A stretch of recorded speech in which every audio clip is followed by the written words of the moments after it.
Stop saying you won't sue them. Why do you lay yourself fucking prostrate in front of fascists? Because I'm not a bitch. That's number one. And number two is I also understand how defamation suits work. Okay? For the most part, Ethan's lawyers, I think, are just farming him for money by saying, yes, King, there's definitely something we can get out of here. Kind of how Ryan Kavanaugh's lawyers have farmed Ryan Kavanaugh, seemingly. Planning to go to Israel in June with my parents and all the kids. It's going to be such a great trip. And I'm actually really excited to go there. I want to show you guys. You haven't been there in so long. It's been a long fucking time. What I want to do is show you guys how I see Israel. Because you don't see that. When you listen to Hasan and you hear all these fucking mega lefties talking about it, like it's some super racist, like crazy, like Jim Crow style of society. Like, I can't wait to show you guys how beautiful, how multicultural, how... Like, this right here is enough. That right there is enough to be like, I'm gonna go to the Jim Crow South to show you guys that these fucking wokes are talking about segregation. Separate but equal, okay? What is this? I'm gonna go to apartheid South Africa to show you guys how multicultural, multi-ethnic apartheid South Africa is. All these freaking wokes who love the terrorists within the ANC are just disparaging the good name of South Africa. On the topic of Israel, friend of the show, Noah Samsen, since I released my has done another video after his previous video of how YouTubers defend genocide. He did another one. The YouTubers who backed the genocide 2 weeks ago with 777,000 views. A lot of those YouTubers have retaliated against Noah, and I guess he has another response. Now, the reason why I'm watching this, while also simultaneously, there is an additional note since this video came out, where Mudahar, one of the YouTubers mentioned in the video, has stated that he intends to sue Noah Samsen. This is his statement on the matter. Apparently, Ethan Klein is also choosing to sue Noah Samsen as well. In the last couple of weeks, a YouTuber, Noah Samsen, has uploaded a few videos labeling me a genocide supporter in the title and thumbnail of the video. Today, me and the team sat down to watch them and could not find a single clip of me supporting the Israeli government or any of its genocidal practice. Normally, I'd not engage with this discourse, but this has affected my business and has bleed into my personal life. As a Muslim, I've always supported my people, and I never talked about this topic with much political knowledge. That said, you don't need to be knowledgeable to stand against the injustices by the IDF. Journalists and civilians have been recently killed in a wave of attacks, ending a short-lived ceasefire. That is never okay and needs to end, and I hope in my lifetime it does. It's really interesting that the first time that Mudahar has come out with like a bold declarative statement singling out Israel for its crimes is after he claims that he was being defamed by Noah. Ironically enough, Noah's argument was not that these people are directly saying that they love Israel doing a genocide, but instead was the fact that while Israel is doing a genocide, a lot of these people have shifted their priority directly to drama slop and to attack people who call out Israel's genocide. And in a way, making tacit endorsements or sometimes direct endorsements like Ethan Klein has, or by omitting the truth, creating a defensive posture against, or creating a defensive posture in support of the Israeli government. Maybe being a useful idiot. Now, from what I understand, here is Ethan Klein. He's gathering evidence for a defamation suit against Noah without having even watched either of his videos. By the way, Lamau, if you guys have any good, potentially defamatory Noah Samsen clips, drop them on the subreddit. Free speech lovers galore.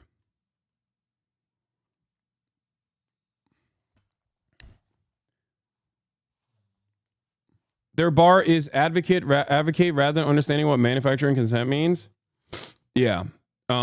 Anyway, so let's watch, without further ado, Noah Samsen's video, The Genocide Supporting YouTubers Responded. My video, The YouTubers Who Backed a Genocide, there have been some developments. Ethan Klein responded to the video with an Instagram story shortly after its release, where he wrote, "God, these bread tubers are such pathetic fucking rats. When the fuck did I ever support a genocide? I criticize your idol Hasan, and you all resort to straight up character assassination and horrific lies. A campaign which resulted in the CPS call and harassment like I've never experienced in my 15 years on YouTube. Fuck you and fuck your movement. Socialism deserves better representatives." Soon after this post, Ethan brought my video up during his live show where he threatened to sue me. So this fucking little scumbag here who put me and Mudahar, Turkey Tom, and Destiny in a thumbnail and said the YouTubers who backed a genocide. This is fucking disgusting, and I'm not okay living in this world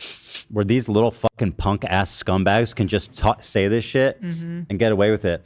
Like accusing people, usually defamation can be all different types of things. Someone supporting genocide, we throw this term around a lot. That's one of the most.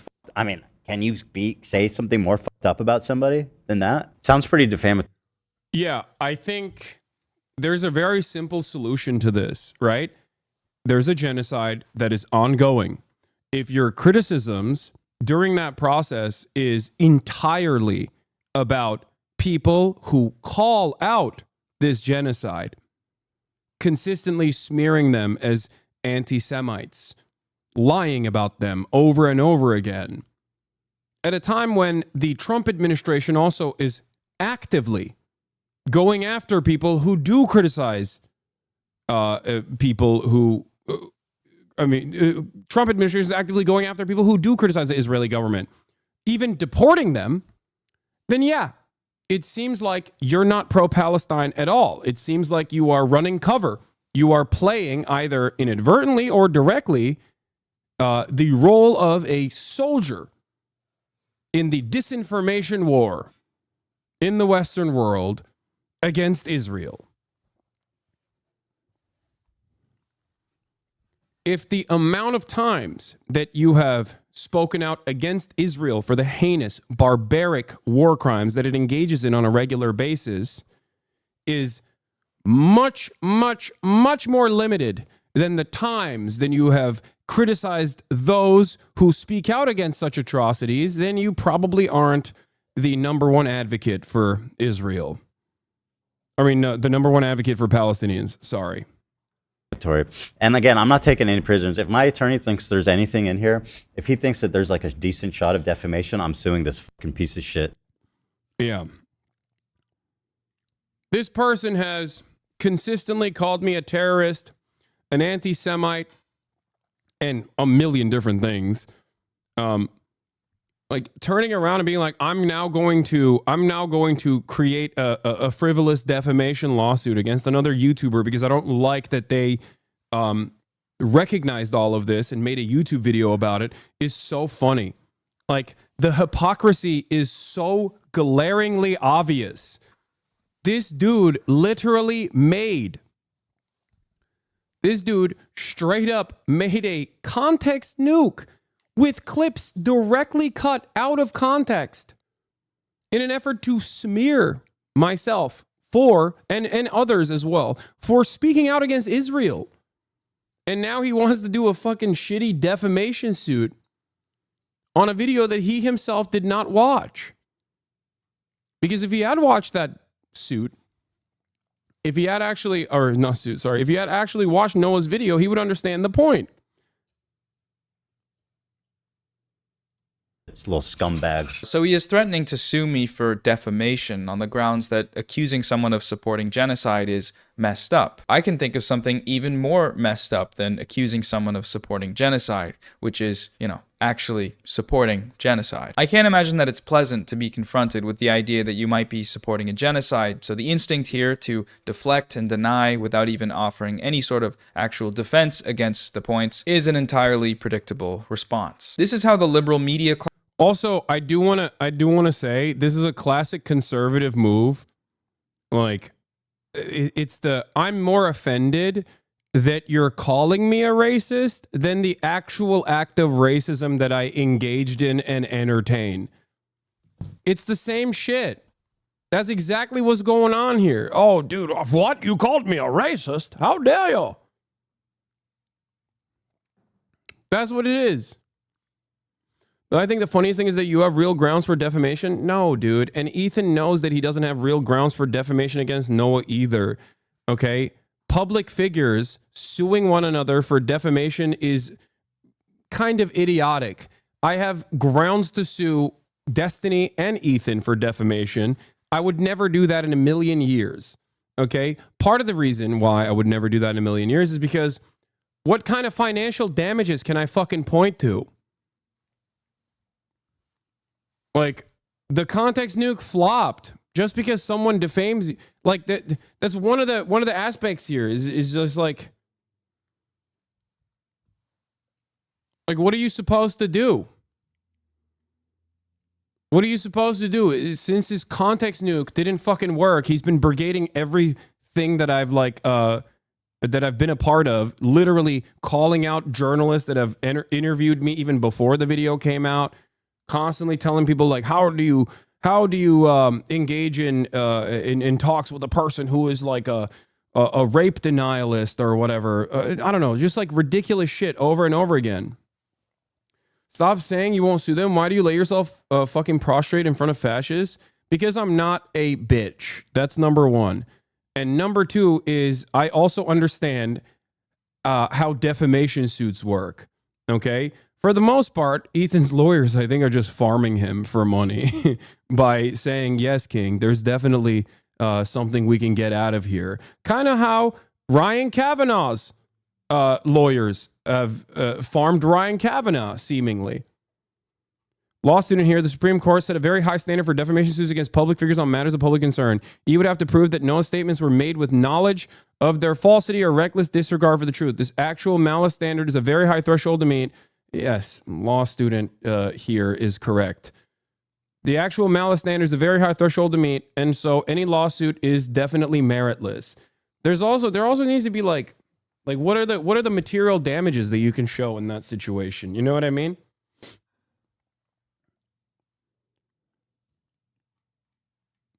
Yeah, I don't know why Americans love litigation so much. They constantly fucking act like suing someone is a power move. It's not. You're bitch made, okay?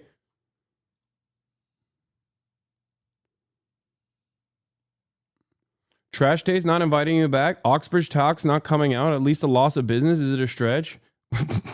Trash Day's not inviting me back. Okay, dude. Yeah. I'm going to go to a court and be like, hey, guys, this anime podcast might not invite me back, which they probably will when I go visit Japan anyway, but that's going to be, it's really hitting the bank big time. Oxbridge, Oxford, you mean? And the Oxford Talk's not coming out. Has nothing to do with Ethan. What the fuck are you talking about? They knew I was a radical before they invited me, dumbass. That's why they invited me. No, the reason why the Oxford Talks haven't come out is because it's a bunch of students. It's run by a bunch of students. And they're not very good at responding to emails. I like that. Maybe that's why people keep constantly asking me about the Oxford Talk. They think that like it's hidden or something. Like, dude, they had way more controversial back and forth on Oxford. Oxbridge is Oxford and Cambridge. The Cambridge one is out. I filmed it. Anyway, let's continue. Class will operate in the coming decades when it's time to answer for their crimes of manufacturing consent for a genocide. They will simply say, no, I didn't. If they say anything at all, most of them won't. It's happened throughout history. It happened with the Vietnam War. It happened with the invasion of Iraq. And it'll happen again with Gaza. What makes Gaza a bit different, though, is that unlike prior US-backed atrocities abroad, we all know what's been happening there the entire time. Israel's genocide of Palestinians in Gaza has been called the first ever live-streamed genocide because we've seen the entire thing as it's happened with high-definition cell phone video. The mass destruction, the ruthless attacks on the healthcare system, the deliberate targeting of men, women, children, medics, aid workers, the intentional starvation used by Israel as a weapon of war, and then the massacres that followed that starvation when Palestinians crowded around aid trucks trying to get what little food Israel Yeah, it's ironic because like they do try to get financial damages. They do try to like materially harm me by constantly calling out my sponsors. Yeah, E was the first guy to cry about your Ubisoft sponsor. Now Elon is doing that, allies in your hatred for you. Yeah. It just hasn't worked. You know what I mean? It just has not worked. So what am I supposed to do? Yeah, they're defaming me. It's true. They are. But what happens when defamation is unsuccessful? You know, what do you do? Plus, even if it was successful, I still don't care. I just don't care. I don't want to spend any time on this shit. It's not me capitulating to fascists or whatever. I just, I have more important shit to worry about. Okay? Like, what are you talking about? Was allowing into the strip the 20,000 slain children, many of them slaughtered with their entire families, the IDF terrorists recording and posting their war crimes, acts of humiliation, degradation, their torture and rape of Palestinians, the full support of Israel throughout all of these atrocities, the vile dehumanizing racism that is required to uphold a project like this. I just think we need to kill them, every one of them, and that's it. And if not that, because the country will not let that happen, the government. Just the least we can do is just kick them out of our land, because this is our home, this is our land, and we deserve it. What do you think about Palestinians? That I hate them, and I wish they all died. We didn't stop, and we killed everyone. You're gonna kill everyone? Yes, yes! You guys are animals. You guys are f***ing animal terrorists. You killed 10,000 kids. 10,000 terrorists that would grow out to be the next. 10,000 kids that would grow out to be the next terrorists. That's how it is. Really? Because it's Palestine. But I'm Palestinian. Does that mean I'm a terrorist? Yes. Mm-hmm. I'm a terrorist. Mm-hmm. Do you want Palestinians in Gaza to die? Yes. All of them? Yes. Oh my God. We've seen all of this, which is why the whole "no, I didn't" defense doesn't hold up, because, yes, you did. We have you on video during this genocide that everyone saw, spreading propaganda that's been used to justify that genocide. It's so vile to deny the suffering and trauma of the victims just because you need your heroes at Hamas to be perfect. My friends. Yeah, like, that's the thing that also frustrates me. Like, these guys actively made YouTube videos and, like, shit on people like myself for calling out Israel, or worse, because they didn't even have a position on Israel. Like with Mudahar, I don't think he did it specifically because he wanted to defend Israel. Okay? I don't know what is in his mind and the way that he operates, but I think his reasoning for making that video was unironically to just like farm some fucking ad revenue out of it. You know what I mean? It was just a grift. He openly admits he's not very knowledgeable on the situation and then actively takes a position. And it's so fucking sad. It's so pathetic to do that for clout, dude. Oh my God. The least you could do with a massive platform like you have is to do a little bit more reading on this matter. You know what I mean? Mudahar just wanted to stay with mainstream commentary people that hate you. Exactly.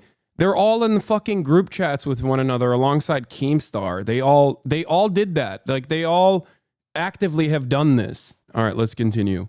Defeating our brutal enemies requires both courage and clarity. Clarity begins by knowing the difference between good and evil. And these monsters, they rape women, they burnt babies alive. Many anti-Israel protesters, many choose to stand with evil. They stand with Hamas. They stand with rapists and murderers. The Gazan Health Ministry, which, by the way, Gaza Health Ministry is run by Hamas, terrorist organization. I think a lot of people are all too happy to not look too deep into these things. But again, Gaza Health Ministry is crazy. I'm glad that there is the bottom text here from Noah talking about the Gazan Health Ministry. Its numbers have historically been considered reliable by United Nations, the World Health Organization, and Human Rights Watch. In relation to the Israel-Hamas war, 2 letters published in the Lancet Journal did not find evidence of inflation or fabrication of Palestinian casualty numbers.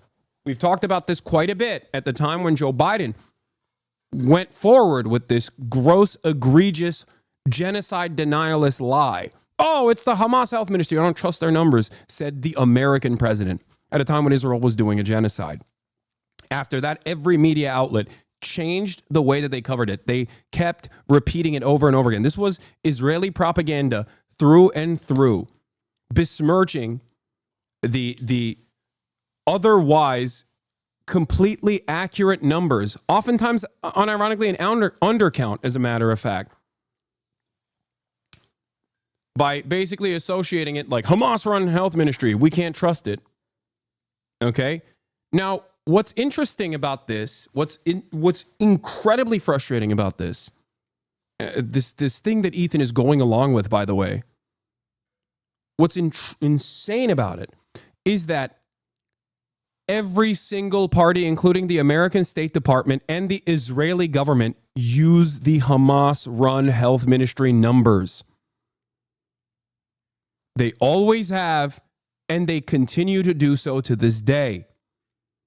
They simultaneously lied and said, we disparage these numbers, we don't believe these numbers because it's like run by Hamas, but they still use it, and they know full well that it's the most accurate assessment you can make. How fucked up is that? How incredible is that? The question remains here for Ethan. Is he stupid or is he lying? Maybe both.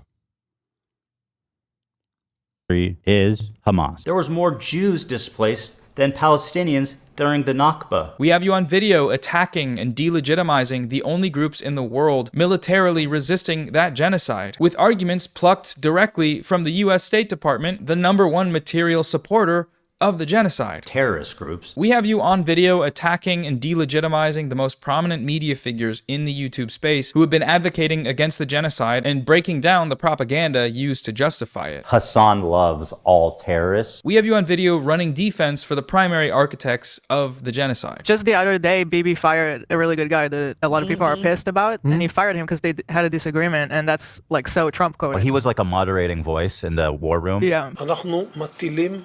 Yeah, a complete siege on Gaza. No electricity, no food, no fuel, no water. Everything is closed. We are fighting human animals, and we act accordingly. That's what he said.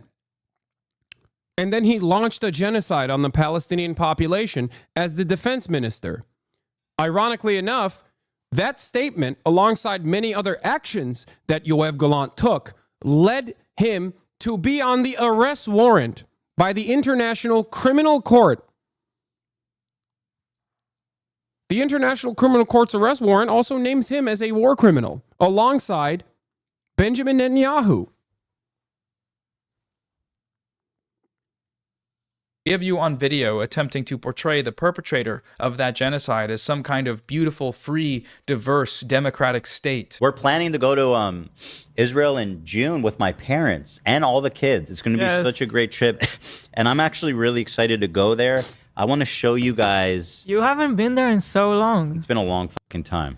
What I want to do is show you guys how I see Israel, because you don't see that. When you listen to Hasan and you hear all these fucking mega lefties talking about it like it's some super racist, like crazy, like Jim Crow style of society. Like, I can't wait to show you guys how beautiful, how multicultural, how... Like, this right here is enough. That right there is enough to be like, I'm going to go to the Jim Crow South to show you guys that these fucking wokes are talking about segregation, separate but equal, okay? What is this? I'm going to go to apartheid South Africa to show you guys how multicultural, multi-ethnic apartheid South Africa is. All these freaking wokes who love the terrorists within the ANC are just disparaging the good name of South Africa.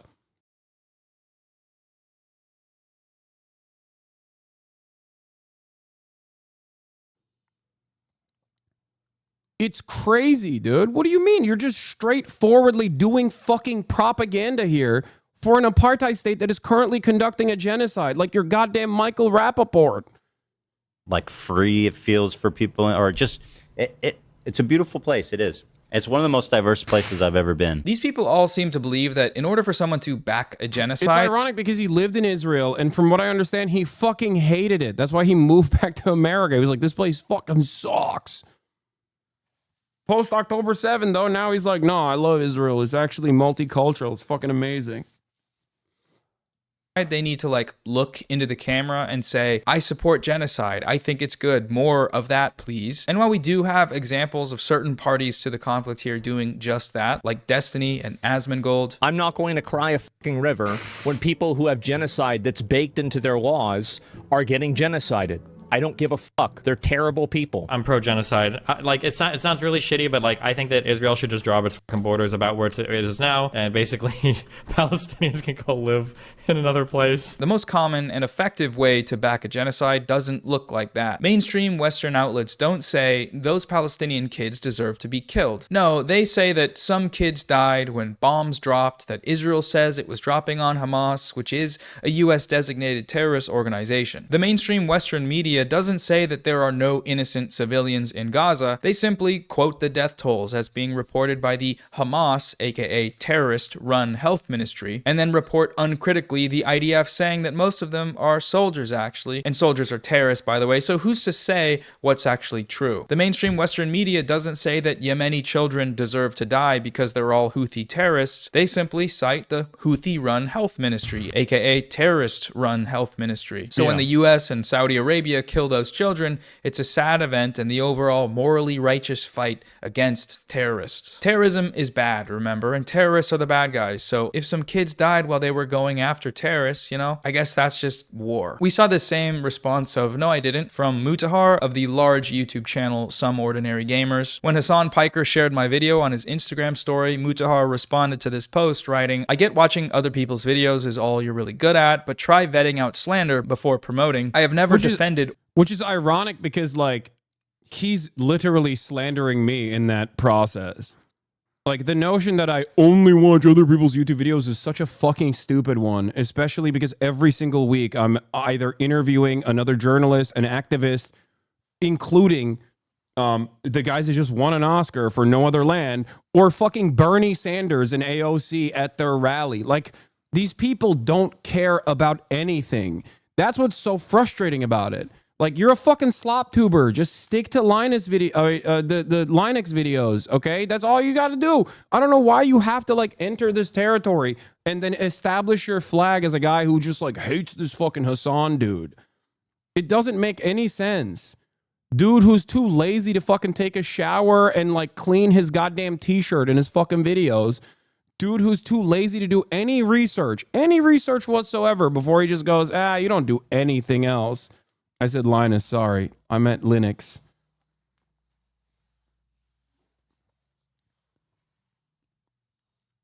It's so weird, man. How the fuck did Ethan and a lot of these guys go from like being people who care about the truth to this, you know? To whatever the fuck this is.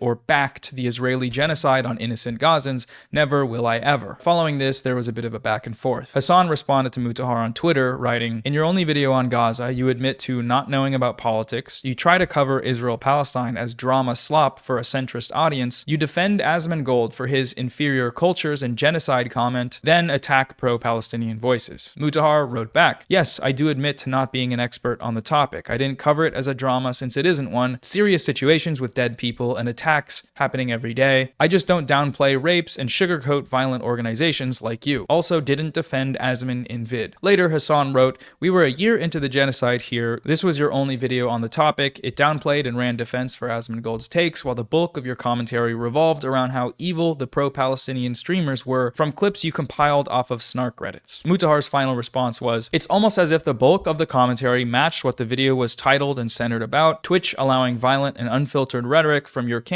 on its platform. The clips were actually sourced from the creators who streamed them. So what do we make of this exchange? Well, first, Mutahar denied covering the genocide as drama, but that's exactly what he did. He has never once uploaded a video covering this topic, except for when that coverage was filtered through a smear campaign that was making the rounds in the commentary community about a content creator they all don't like. You know, Hasan bad. He denies defending Asmongold in his video, once again making no effort to actually defend himself on that point, but that's also false. Mutahar whitewashed Asmongold's comments further than anyone else, really. He went so far as to change the content of what Asmongold actually said to make it seem like he wasn't talking about Palestinians when he was. In this situation, one could, if they were to extend the charitability could say that Asmongold was probably referring to extremists in the Islamic religion. Even Asmongold himself admitted that that's what he said when he apologized. This is why he was banned. Now, whether Mudahar stands by this characterization of Asmongold's genocidal rhetoric or not is a different question, but he did do that, and the record shows this. His video is still uploaded on his channel. You can go watch it. Denying this seems to be just indicative of a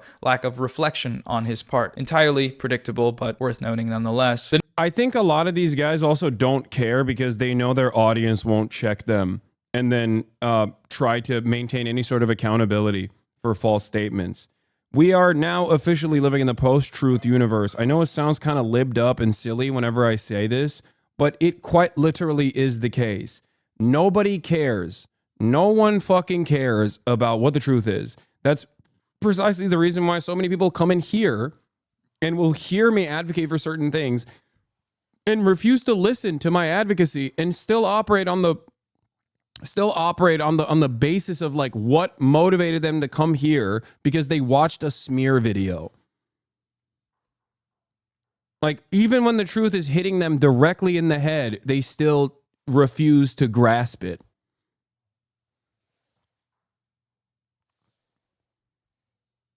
Absolutely. When I was in that echo chamber, there was just no outside source that could matter or change my opinion on you that I had pre-built. Nothing to do with politics at all. Yeah, that's the other side of it. It is also, once again, poisoning the well because they don't want to actually go after the arguments that I'm presenting. They just attack the messenger instead. And they do so by smearing. Like the silliest, from the silliest things to the most severe allegations that are completely untrue and also easily dismissible for the record. And yet, because most people don't care about that context, it doesn't matter. People are just like interested in participating in the smear campaign themselves as they feel as though they're doing something that gives them a sense of purpose and as though they are a part of a community. You know? Is there a way to fix the issue? I don't know, but I won't stop trying to abide by best standards and practices, no matter what other people do. Your only comment about Muda is that he is dirty and does not shower. I'm sick and tired of this anti-Indian racism. Why is your comment for Muda that he does not shower? Come on. Dude, he literally has stains on his shirt. Like while he was doing this video. What the fuck are you talking about? Yeah, dude, I'm secretly doing anti-Indian racism. That's not my only comment on Mudahar. The fuck are you talking about? Did you not hear half of the commentary from Noah or him literally reading my comments against Mudahar? The fuck are you talking about?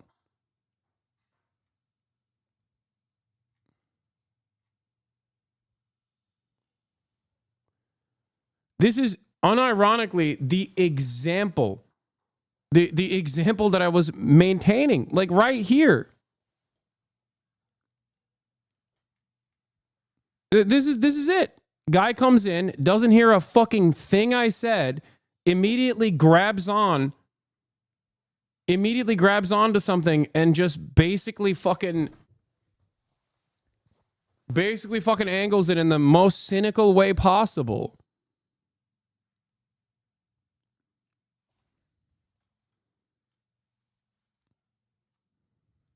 Watch it. Denying this seems to be just that, and the record shows Gold's extremist. This is why he was banned. Now, whether Mudahar stands by this characterization of Asmongold's genocidal rhetoric or not is a different question, but he did do that, and the record shows this. His video is still uploaded on his channel. You can go watch it. Denying this seems to be just indicative of a lack of reflection on his part. Entirely predictable, but worth noting nonetheless. The "no, I didn't" defense is the expected response from centrists and liberal Zionists alike, but I don't know how well it'll hold up in court. I didn't back genocide. How could you say that? I just sat silently the entire time it happened, except for the one time I spoke up, which was Didn't Hasan speak out against the racism that led Mudahar to leave Twitter? Of course, dude. Because yes, I think the endless faucet of anti-Indian hatred online that is so super fucking normalized is insane.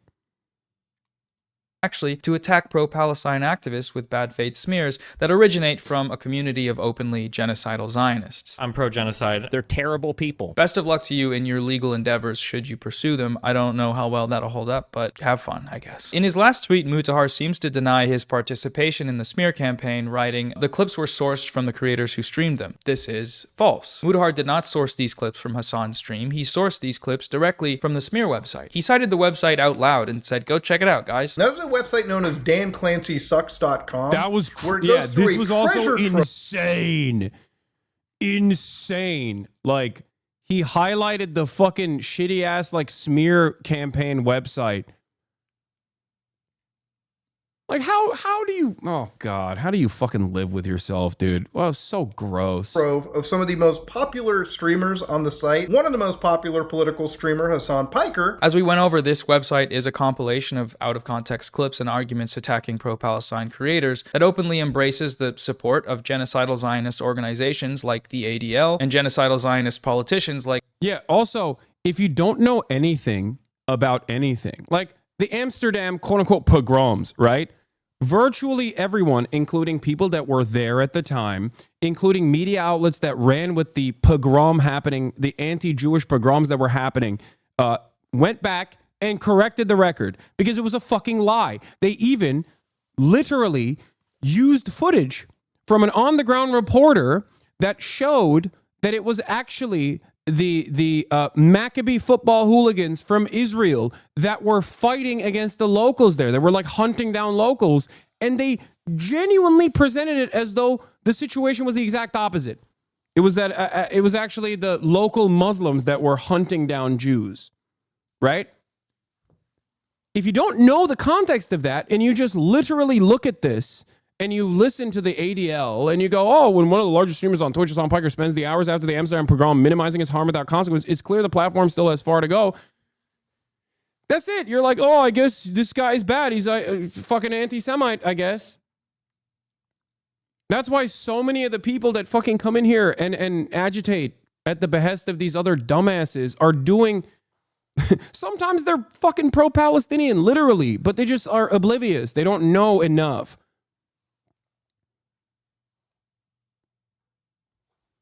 And then the random Jew hunts happened after. No, it didn't. Shut up. Jesus Christ. People still going after fake bullshit, dude. Oh my God. It was fucking football hooligans. What are you talking about?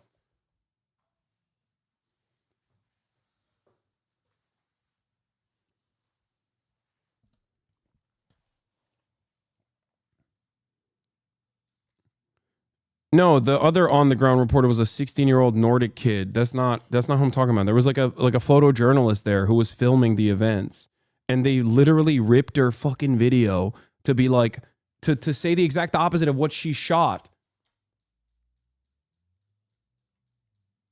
Support of genocidal Zionist organizations like the ADL and genocidal Zionist politicians like Richie Torres. The community from which all of these allegations originate is that of a content creator who says things like this. He is interviewing the guy who's about to go do some shit to get himself killed, basically. That's what's gonna happen. We know from this point, that's what's gonna happen. So he walks away, gets back a little bit, and then he sets up behind this thing, right? Is this concealment, I guess? Not cover, concealment, right? Because I think the tank's over here. So now he can capture the footage right here. He sees the guys walking, knowing that they're about to get shot, because that's what's gonna happen. And then eventually they get shot and everything is, this is it. It's like act 1, 2, and 3. It's like all here. Now this guy is down. He's dead. These guys are like... and fatally wounded. They're not even running. They're not even like cowering and running away and screaming in fear. There's like, okay, well, they did it. We got our shots. Okay, is this guy done? Oh, shit. Well, okay. Well, we brought the white flag so we can put that over the bleeding part, assuming he got shot and is actually right. Flag and then this guy, what, is this guy running back to grab the wife? By this stage, the man's wife, his widow, has heard what happened. And then, like, what does this mean? The wife has heard what happened. Like, bro, this is crazy. I'm sorry. The tracking live movement shot of the lady running up to her dead husband? Like, what is this? By this stage, the man's wife, his widow, has heard what happened. Somebody went back and told her, right? The 5 martyrs that walked forward, you know, your husband was the unlucky guy. He drew the short stick today, so come forward, cry for us on camera. Do you think the guy intentionally wanted to get killed? No, I don't think he wanted to die. I don't think they thought. I don't think they were thinking they were going to die, but they probably were hoping to get shot at, or maybe. So you're saying the woman was acting? I don't think the woman was acting. She probably was sincerely sad. Her husband got fucking killed, but I think they were farming TikTok clips. I mean, remember these people, not these people. I mean, these people actually, yeah, like have suicide bombers. So it's not that big of a stretch to imagine that they would be willing to get shot. However, now I haven't gone down this road because this is way more. It would require me to make a lot more assumptions. But it's also possible he didn't get shot, right? Now, do we know the name of the guy? Is he actually dead? Do we even know if this is his wife? These are a whole bunch. I had never seen the full clip. I don't remember him going. Notice how he almost said way more conservative and then stopped himself because he has to aesthetically maintain that he is like a liberal, a true liberal. Way more. I mean, this would be way crazier in terms of speculation. Or maybe conspiratorial. I don't know. Maybe he wanted to maintain. Maybe he wanted to say conspiratorial, which it is, by the way. It is a conspiracy, and it's conservative, for the record. It is conspiratorial, and it is conservative. He just didn't want to admit it because he has to be the liberal who only says the truth. He doesn't speculate about conspiracy theories. I don't think he was going to say convoluted. Not that it matters. Look at what he's doing, okay? My speculation on this is utterly irrelevant. Bunch of questions that would be valid. Now, if I was way more on the pro-Zionist side, I would be asking those questions. Who is this guy? Do we even know if he's actually fucking dead? Like, we don't actually see the wound. Right? It seems like they don't have any problem showing anything else. Like, why just the white flag so that it can look all bloody? Like, show us the actual gunshot. You have no problem showing other violence, right? What Pallywood means is that you're capturing intentional video footage to sell a certain narrative about what's going on, basically. So Pallywood might be... this, right? So the idea is that like 4 innocent civilians are like walking up and you just want like a clip here of the IDF shooting them. It's crazy that this person is not seen as like a violent radical by the very same drama slop tubers who are friends with him and get their notes from him. But I am for speaking out against these actions. Like, think about how distorted your worldview has to be, where you are fantasizing about an apartheid state murdering Palestinian civilians with a white flag and then saying, oh, they deserved it. Victim blaming to this fucking degree. Jesus Christ, dude. For no reason because they're civilians with white flags. And you kind of ignore the fact that like, okay, well, they're in a battle zone in an area they were told to evacuate from, and they're going back to try to release somebody that was captured. Like, that's like Pallywood, I think.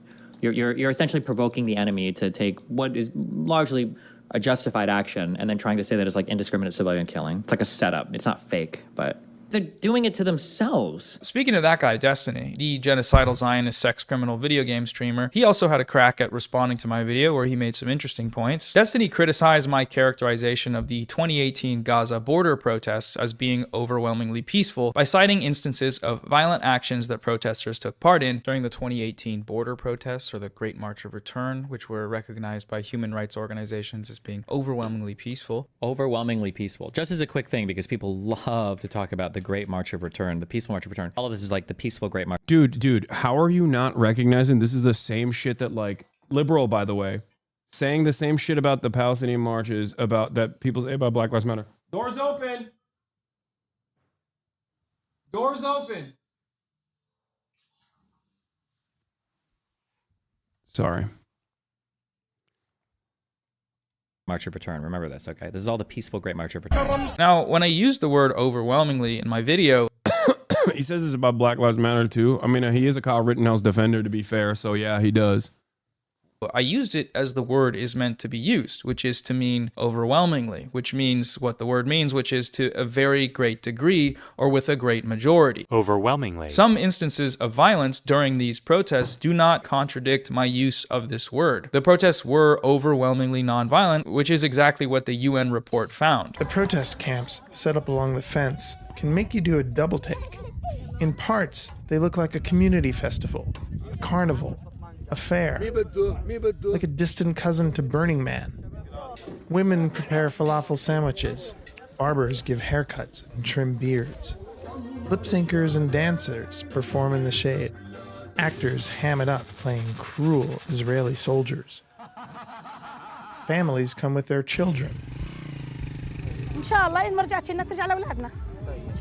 Ultimately, though, regardless of how the protests were characterized overall, the reason I brought them up in my video was as evidence that Israel has a history of intentionally targeting Palestinian civilians for slaughter. That's what the UN report found. Israeli snipers intentionally targeted medics, journalists, men, women, children, elderly people, and disabled people. Cite whatever instances of property damage, tire burning, flag planting, rock throwing you want. These are irrelevant to the fact that Israel intentionally targeted thousands of civilians with sniper fire. The Commission interviewed an international journalist covering the demonstrations at the Malika site who described the scene that day. What was notable was the amount of injured people and the slow, methodical shooting. Every few minutes, you would hear a shot ring out and you would see someone fall, and then another shot and another person fell. It went on for hours. I saw a man who had been shot in the throat. I didn't. Yeah, the IDF also took credit over every bullet on a tweet.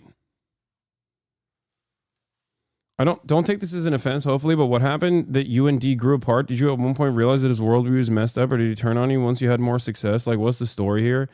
I don't want to get into the weeds of it, but I realized that his community was not as progressive or as liberal or genuinely empathetic as I thought it was initially, and that he himself was not really interested in advancing a cause, but more so just simply in it for the blood sport.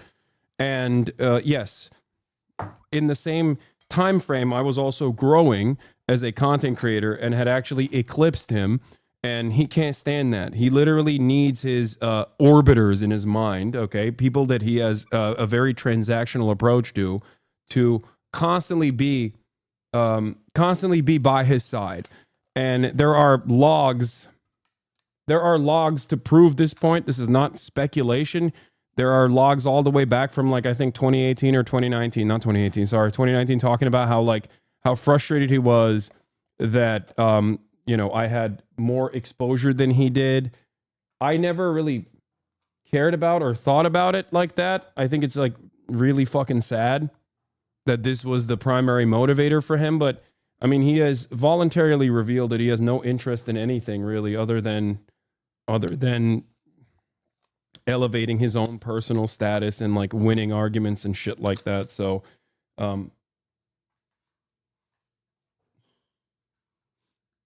that's pretty much it.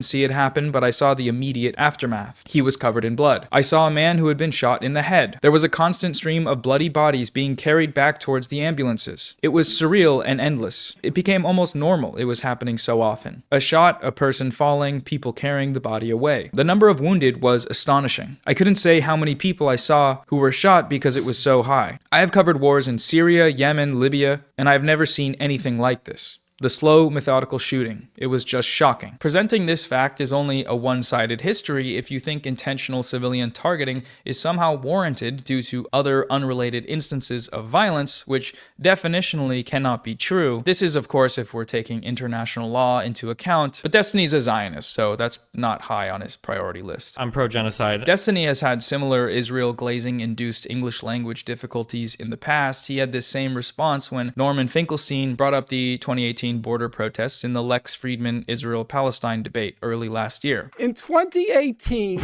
there was the Great March of Return in Gaza. By all reckonings of human rights organizations and journalists who were there, it was overwhelmingly nonviolent. Along the Gaza perimeter, there was Israel's best trained snipers, correct? I don't know best trained. There were snipers. Fine. Snipers. Okay. All right. Because, hey, laugh. It's hilarious. The story is so funny. You're lying about it's the Great March of Return had aspects of violence to it. Okay. According, even the UN says it themselves. Okay. But you only collect what the UN says that you like. You see, the problem, Mr. Morelli, is you don't know the English language. You don't. I can read from the Did you UN hear- website did itself. I In regards say- to the Great March of Return, Please they said, stop with your while the idiotic- vast majority of with your protesters have idiotic- acted in a peaceful manner, No, listen to what during he most said. protests, Did you- dozens have did you approached the just fence, agree with attempting me, to Mr. damage it, said the burning wall- tires, Did I throwing say stones and overwhelmingly Molotov cocktails nonviolent? towards Israeli forces, and Okay. flying incendiary Okay. kites and balloons Okay. into Israeli territory. The latter resulted Yeah, in but- extensive but you damage to don't- agricultural land and okay. nature reserves inside Okay. Israel, and risked the lives Yeah, of Israeli because civilians. Mr. Some incidents of Mr. shooting and throwing of Borelli- explosives Yeah, have also been talk reported. fast, so I'm just people trying to- think that you're coherent. I'm just Notice Destiny's retort to Norm's description of the protests being overwhelmingly nonviolent is that there were actually aspects of violence. This is not a contradiction. Overwhelmingly means overwhelmingly. عمري 16 سنة صوبت في يوم الأرض تاريخ 30/3 يوم الجمعة. كنت على الحدود الشرقية في رفح. كان في آلاف المتظاهرين والمتظاهرات شباب وفتيات ونساء. Yeah, they had to snipe like pregnant women and medics that were clearly defined as medics, by the way, because fucking they were throwing stones. I guess random people were burning tires and throwing stones. I guess that's totally valid and not an insane overreaction. They shot people in wheelchairs, man. They celebrated the act of shooting a pregnant woman by memorializing it with a t-shirt, famously calling it a 2-for-1 special. Get the fuck out of here. It's a truly depraved country. وأطفال وشيوخ. وصلت على الساعة 9 صباحا. بدينا إنه أول ما وصلنا قعدنا شفنا وين رح نقعد وبعديها رجعنا صلينا الجمعة ورجعنا أنا وصاحبتي. لما وصلنا لقينا كل الشباب راجعين كلهم لورا ما حد متقدم. فمسكنا أنا وياها إيد بعض ووصلنا نقدم قدامهم واجوا باقي البنات صاروا يمسكوا ايدينا والشباب صاروا يهتفوا ويشجعونا اكثر مشان نقدم اكثر. كنت امسك الاعلام واغرسهم واقرب اكثر واكثر. غرست العلم ومسكت علم ثاني وصرت الوح فيه. فالاحتلال يعني ما عجبه هالمنظر يعني. طبعا يعني كنت انا محروقه يعني من جوا كنت بغلي يعني تعرف شوفي كل الظلم يعني انت بتعيش كل يوم. كنت من الاقليه الموجودين يعني كنا بنعد على اصابعي اللي قدام. وانا قدمت كثير وكنت بعيد عن اليهود اقل شيء 20 متر. لما لوحت في العلم سمعت صوت طلع صابت صدمه يعني كابوس. أول ما شالوني وقعت على الأرض بعدين شالوني ثاني مرة ودوني على الإمبلاس. كنت يعني بدي أنام كنت وجع كتير. Now you find it so far-fetched. Israelis purposely, deliberately targeting civilians? That's such a far-fetched idea. An overwhelmingly non-violent march. What did the UN investigation find? Brace yourself. You thought it was so funny, the idea of IDF targeting civilians. It found, go look this up on your machine. I already know what you're going to say. You're going to say it found that only one or two of them were justified killings. Targeted journalists, targeted medics, and here's the funniest one of all. It's so hilarious. They targeted disabled people who were 300 meters away from the fence and just standing by trees. Zionism's crazy because it kind of backs you into a corner of having to defend the indefensible. And I don't know, if you're as shameless as Destiny is, that's not really an issue. They're doing it to themselves. But for most rational human beings, you see someone arguing that and you say, oh, that's an insane person. And that's the high ground we have on Zionism. The more people understand the truth, the less people... It's so funny that Destiny still thinks he didn't lose this debate. It's because... It is because... he has to maintain a posture of strength because he understands that his audience only responds to that. If he were to ever admit defeat, then they would go, oh, you're a fucking moron. That's it. That plus we live in the post-truth era. It doesn't matter. He both lost on the optics and on the substance. He bit off more than he could chew. He was not going after like a fucking random misogynistic podcaster for once. He was actually going after someone who was infinitely more knowledgeable than him on this issue. Norm Finkelstein, at least on the issue of Gaza, is one of the most solid chroniclers of the truth. It's crazy.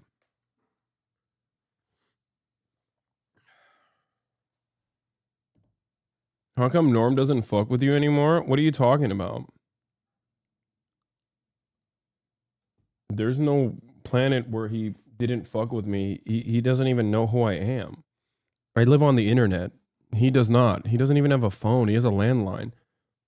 Mudahar called Norman Finkelstein unhinged and emotional. I have a clip of him, Turkey Tom and D giggling like a bunch of hoes, but I will get clipped if I share. Link, not sub. By the way, D said, all right, get permission from mods.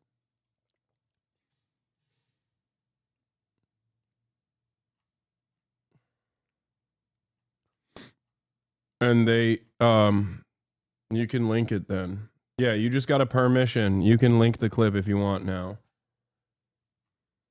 To be publicly willing to defend these crimes. Destiny later nitpicks my comment about the media's use of terrorist designation in articles before covering the attack. I don't know. Is everyone you bring on a troll? No, usually I verify people, but I was like, fuck it, because it's really Is Norman big. Jinkelstein a troll? That's a good question. That I don't know. I'm not too sure about that. Bro, what was that fucking debate even like, dude? I saw like a bit in piece on Twitter about it. Apparently they were like, yo, Destiny got owned in every clip that I watched. I'm like, the other, like, the guy who you were debating was just getting emotional the whole time. It's like, you're reading Wikipedia. It's like... That second voice that you're hearing in the background is Mudahar. He was just getting, like, emotional the whole time, dude. He seemed to be such a brilliant orator, dude. Yeah. Oh, is it surprising to you that Mudahar took these idiotic stances? Also going along with the smear campaign against pro-Palestinian voices? Well, also, you know, still trying to maintain a presence where he's like, oh, well, I think, like, you know, I just don't like death, dude. How did that happen? Oh, man. Oh, man, how did that happen? Here's the problem. People who don't want to fucking learn about anything, people who don't want to read about anything, would much rather get their information from this fucking dingus on screen. This fucking sex pest on screen. They like him. They think he's brilliant because he has the capacity to present himself as much smarter than he actually is. That's all it is. So they respond to the optics of it. It's ironic because he did this against Jordan Peterson so expertly all the time. I remember a time when Destiny used to shit on Jordan Peterson and his fan base aggressively because Jordan Peterson or Tim Pool or many other right-wing commentators would present themselves as like intellectual authorities on the subject matter that they were talking about when they very clearly didn't know what the fuck they were saying. And their fans believed them. Now he's been doing this for the past couple of years at this point. There is no better sign of your intellectual inferiority than listening to an argument, listening to a debate between two people and not actually seeing the veracity of the statements, not actually recognizing which side is presenting factual arguments, which side is presenting cherry-picked points and doing not such a great job at it either. And instead going, oh, well, he just seemed really emotional, so you lost. You won the argument, King. You were so unemotional. Bro, they have sources attached. He's not clicking on the source. Well, and also I never read Wikipedia to him. I was just I was like quoting like the either Amnesty International or the UN or the ICJ, but he was ultra triggered, but you know. Yeah, but I read real books, not websites. That's fucking unhinged. The funniest part about it is that Destiny is smarter than this. So I know in this moment, he has a little bit of fucking resentment towards who his allies are. Like, he'll entertain it because at least someone is on his side, and this is like him licking his wounds. But you can tell he's just like, ugh. I don't even think he fucking likes Ethan. I think he probably thinks he's surrounded by fucking dumb fucks by his own perspective, because he thinks he has a heightened sense of his own intelligence where he just like he thinks he's super brilliant, and he's very narcissistic. So he probably fucking despises that there aren't any like genuinely intelligent people on his side on any of these issues. He'll take the help wherever he can get. And his fan base certainly uses Ethan like a fucking fleshlight. You know, uses him as a weapon, basically.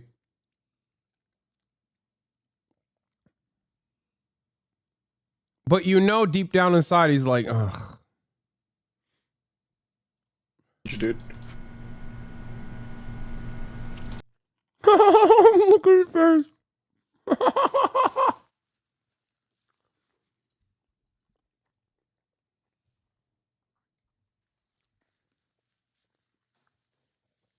He's like, yeah, good point, Muda. Really brilliant point, man. Yeah, he surely was emotional. I definitely didn't get owned there. These outlets always, of course, make sure to mention Hezbollah's U.S. designation as a terrorist organization. Don't worry, guys. They were just terrorists. Nothing to see here. We got the bad guys. They were bad. We are good. Mission accomplished. Relying on a U.S. terrorist designation is retarded. But you don't need to do that. You could just know what Hezbollah is, which is like a paramilitary militant group that's funded by Iran that now has like seats in the Lebanese government that is like hostily taken over the southern part of that country, right? You could just know that. You don't have a U.S. terrorist designation. But we're gonna start simping for them now? Is that what we're gonna do? Okay. Even if we're going to explore the reasons why this terrorist designation is to him not illegitimate, it only reinforces the circular logic of the terrorist label. You don't have to call them terrorists to know that they are terrorists. Just look at what they do. They kill civilians. They violently overthrow government. Yeah, it's so fun. This is the other aspect of Sex Pestany's commentary, is that on the one hand,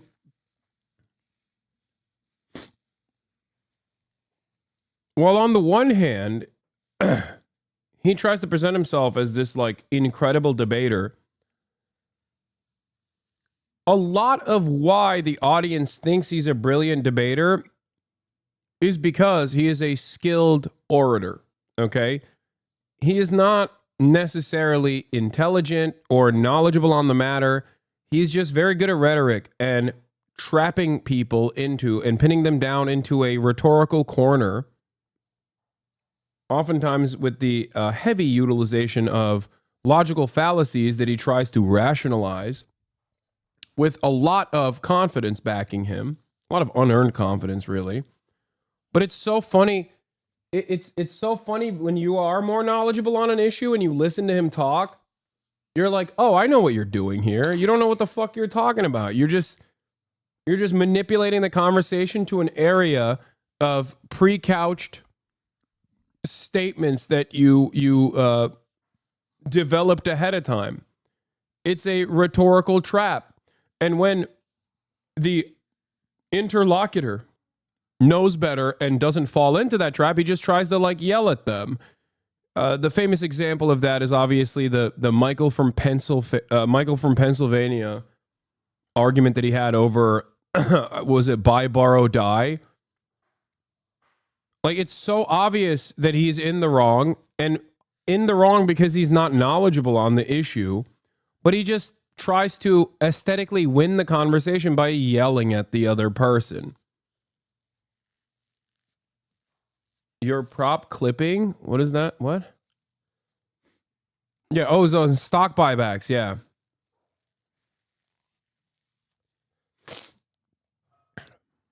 Governments. They take over entire countries. Okay, well, the US does all of those things, but it isn't on the US designated terrorist list, is it? Israel is US backed, the US being, by the criteria we just looked at, a terrorist state, but they're not on the list either. It's almost like these designations are selective and used to reinforce US imperial hegemony. Oh my God, no way. What? These subhuman, Neanderthal, knuckle-dragging, white dipshits, like Noah too, will sit here and fucking defend Hezbollah, which is what he's doing, as like a legitimate governing party. Hasan, the terrorist supporter as well, who is also very white, don't ever be mistaken by his background or the way he looks sometimes, depending on what he's trying to present. Hasan is also one of the whitest people in the West, okay? This is such a weird... This is also such a weird, like, pathological obsession with the way that I look that these guys constantly fucking hit on.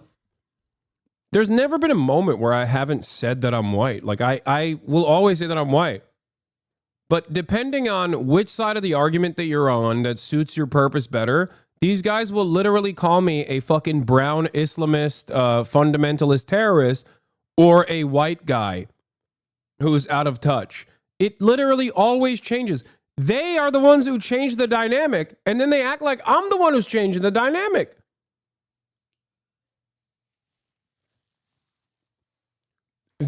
Who was it? I remember there was a guy who was literally saying that I was trying to appear Arab because I was trying to appear Arab because it was the summer and I was going out and playing basketball, so I was more tan.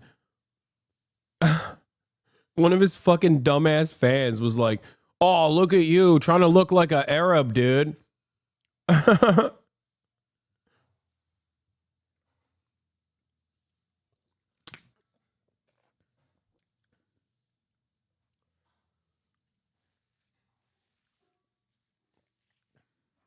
Yeah, I'm a anti-white racist, but also an out-of-touch white guy. Fantastic.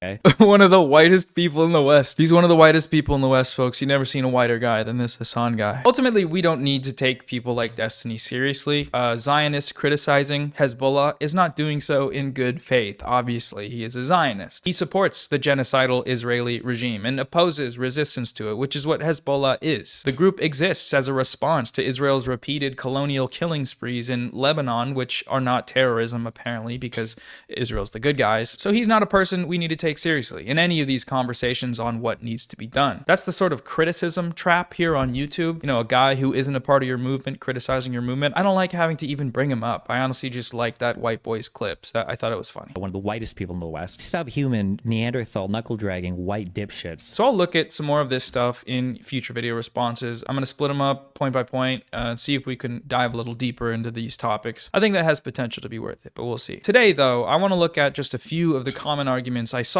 from Ethan Klein, his supporters, and other participants of this campaign. And because this video is more influencer drama focused, I'm going to take that opportunity to do a sponsor now. That's when I'll do them, when I'm talking about random internet micro celebrities. For as long as I need to do them, which hopefully isn't much longer. Support me on Patreon to make them stop. There's been an escalation in the trend of crackdowns over free speech and the right to protest in America. The US government and intelligence agencies have the ability to deploy warrantless surveillance against anyone. This is done through things like Section 702, geofencing warrants, sales to data brokers, and national security letters, all of which are used by the government to bypass the judicial system to monitor your communications. Basically, if big tech has access to your information, so does the US government, which is an issue if you want to be protesting that government. This is why I'm excited to talk about the sponsor of today's video, which is Proton Mail. Unlike the majority of other email platforms, Proton Mail is end-to-end encrypted with zero-access encryption, meaning that emails from non-Proton Mail accounts are encrypted with your public key before reaching your inbox, which ensures that no one but you can access them. This keeps you totally immune from data breaches and surveillance. Most popular messaging apps offer this kind of end-to-end encryption, but many major big tech email services do not, like Gmail, for example. Proton Mail allows you to create email aliases whenever you sign up for new websites to hide your real email address, which you can easily deactivate if they're ever revealed in data breaches or start receiving spam. They offer other helpful features like email scheduling, tracking link.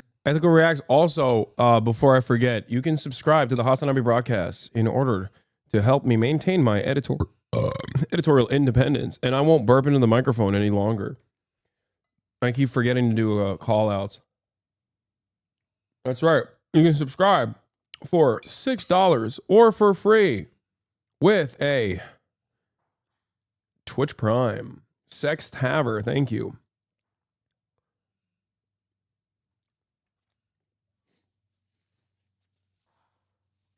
By subscribing, you get new badges, emotes, and also the opportunity to link stuff to me. That's right. Fantastic opportunity. From what I understand, Ethan is also now, once again, dude, has Ethan ever not projected, by the way? Like, has there ever been a moment where Ethan was like, this is something that I have never done, and now I'm calling out this person for doing?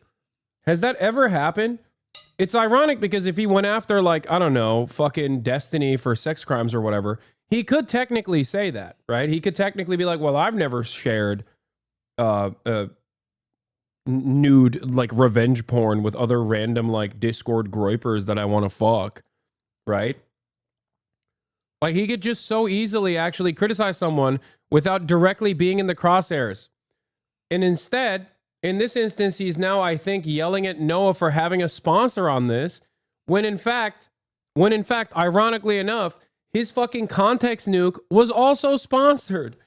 He was like, this is a very serious issue. This is the arch anti-Semite who loves terrorism. One of the most important issues of all time, pestering the Western world with his discourse, radicalizing the youth. Maybe he loves Hamas and also Hezbollah. Also, here's an Express VPN ad. Like, dude, what are you doing? Every single fucking accusation is a confession. He'll cry about snark pages while also using his subreddit as a snark page.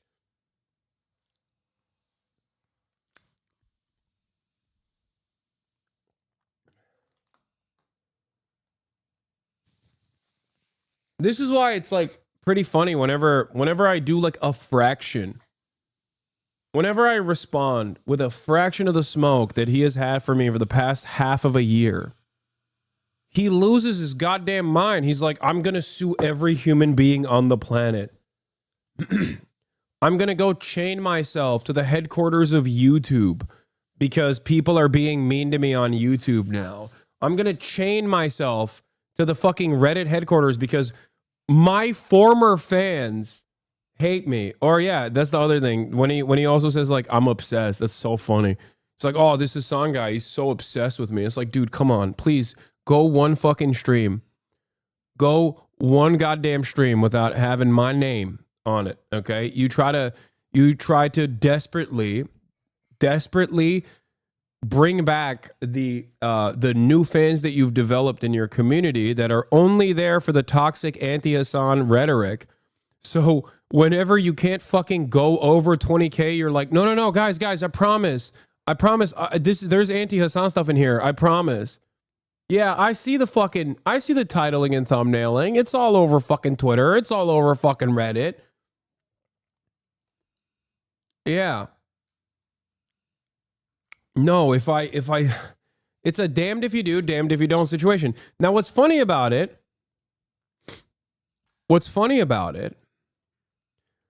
is that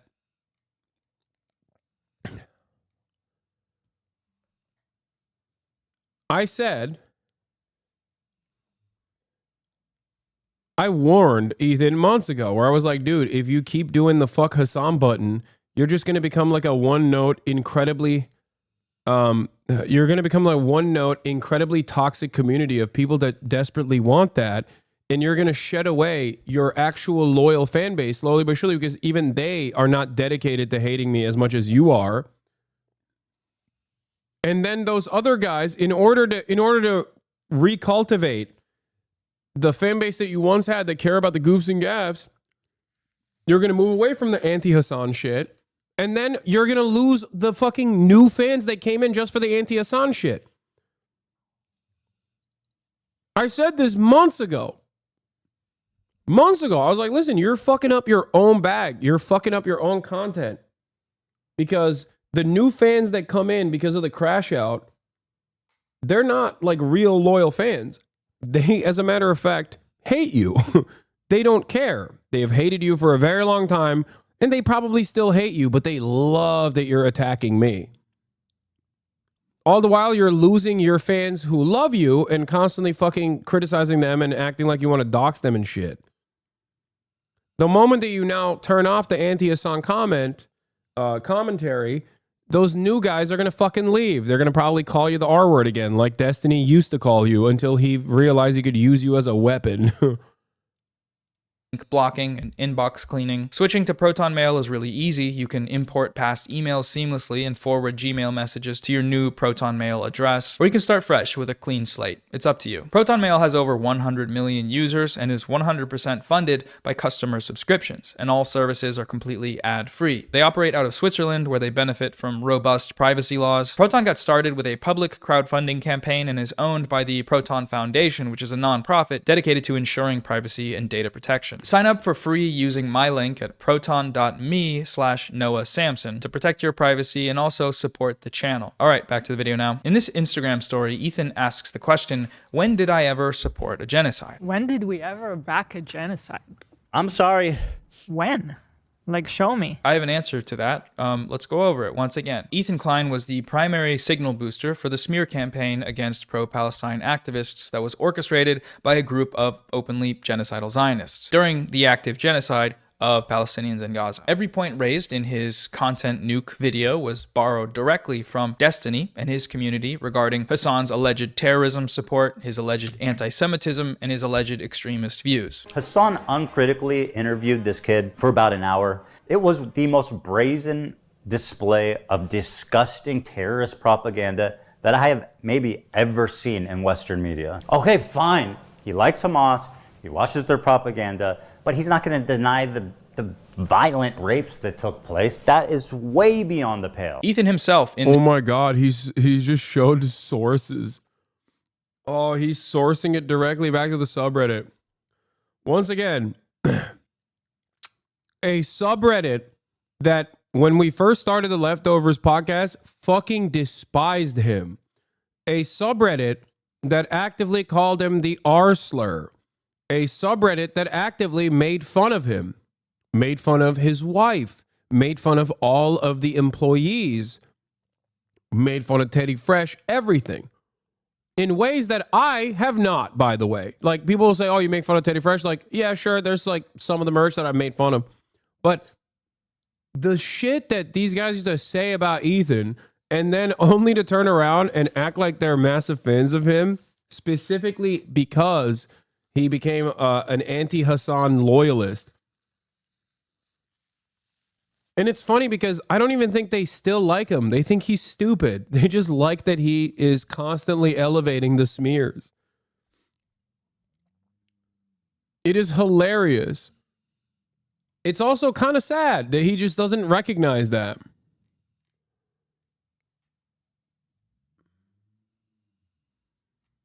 This very stream reveals that he is they see Ethan as a useful idiot, aware of Destiny's comments that openly endorse the genocide of Palestinians. The only person he's probably not defaming here would be Destiny because of his comment about, he said, I believe in genocide. He said, I think, and during one conversation, like that the Palestinians should just leave. So if you're talking about defamation, that's like an easy out, right? For legally speaking. So that's one way to back genocide, is by functionally collaborating with an openly genocidal Zionist who you know is openly genocidal on a video that reached over 3 million people exclusively using arguments and out of context clips that were compiled by the community of that openly genocidal Zionist. The other major way that Ethan backed the genocide of Palestinians in Gaza with his video was by spreading atrocity propaganda narratives that the Israeli state, military, and its backers in the West have used as rhetorical justification for their genocidal actions. This backing precedes Ethan's content nuke, as he was one of the first major content creators to spread the 40 beheaded babies hoax. They found 40 dead fucking babies at this kibbutz where like tons of people got killed. Now, I don't know if they were beheaded, okay? And some people really care about that detail. So to me, the 40 babies is enough. I never really thought that I would see and have confirmed pictures of terrorists beheading children. A false claim that he has yet to rescind or apologize for making. In the content nuke, he doubles down with this sort of propagandizing for the state of Israel by spreading the Hamas mass rapes hoax. He cited the documentary from Sheryl Sandberg. Bro. Israelis don't even believe these fucking interrogations are valid. The purpose of these interrogations are to humiliate Palestinians. It's not actually it's torture. Like, these are tortured people. What the fuck? I didn't even realize he was like, did he actually use the fucking interrogations? Like the torture confessions as proof that like Hamas was doing mass rapes? Is he fucking that stupid?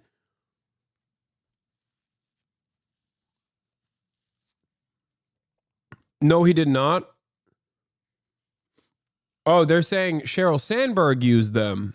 Okay, good. Oh, Jesus Christ. I was going to say, also, by the way, he used, the reason why Noah's bringing up Sheryl Sandberg's video, Sheryl Sandberg's documentary, Sheryl, who, by the way, has allegations against her that came out recently. The reason why he's showing this is because he did use a clip from Sheryl Sandberg's documentary, in air quotes, about like the mass rapes hoax.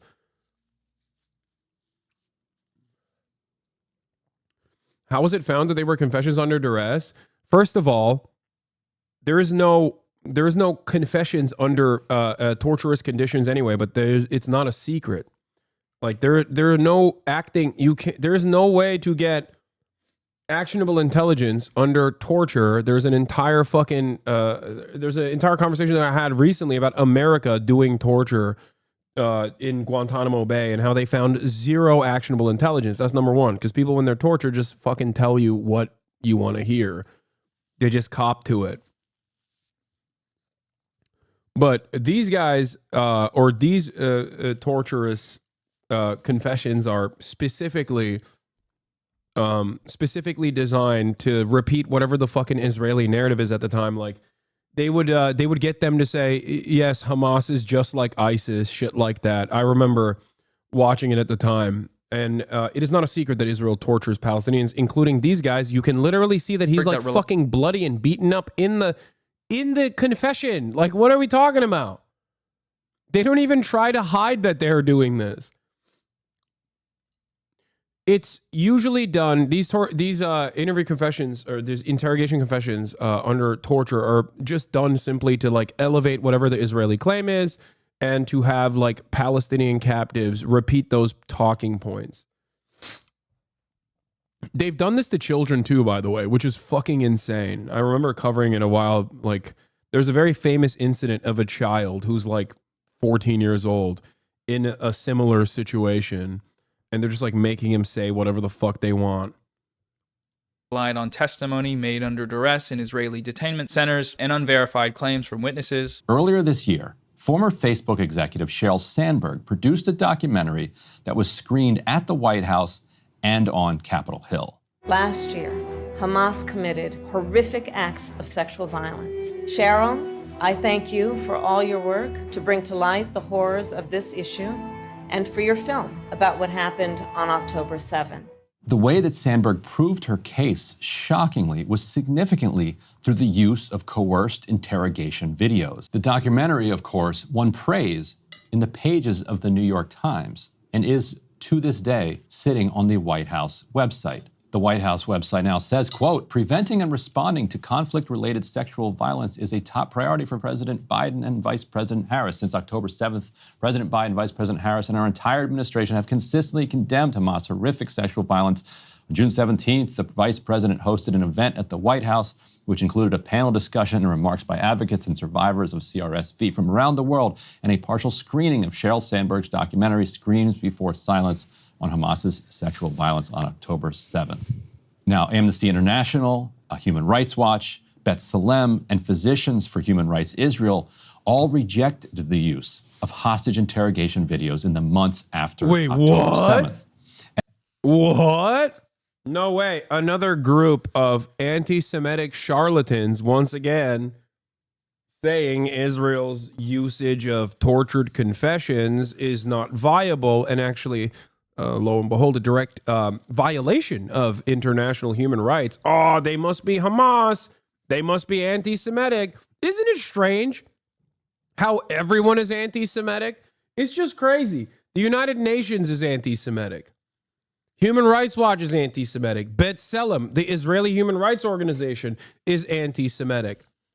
It's just so crazy. The coincidence that all of these fucking groups, many of them, like Human Rights, was it Amnesty International or Human Rights Watch? Like literally created by a Holocaust survivor who is a Zionist. Like, understand something here. They're calling that guy fucking anti-Semitic, dude. Yeah, Human Rights Watch was created by a Holocaust survivor who himself, in the aftermath of October 7, was like, whoa, whoa, whoa, I don't know, this is not a genocide. And then he saw the situation. He was like, okay, dude. He was like, I'm a Zionist. I love Israel. Holy fuck, they're doing a genocide.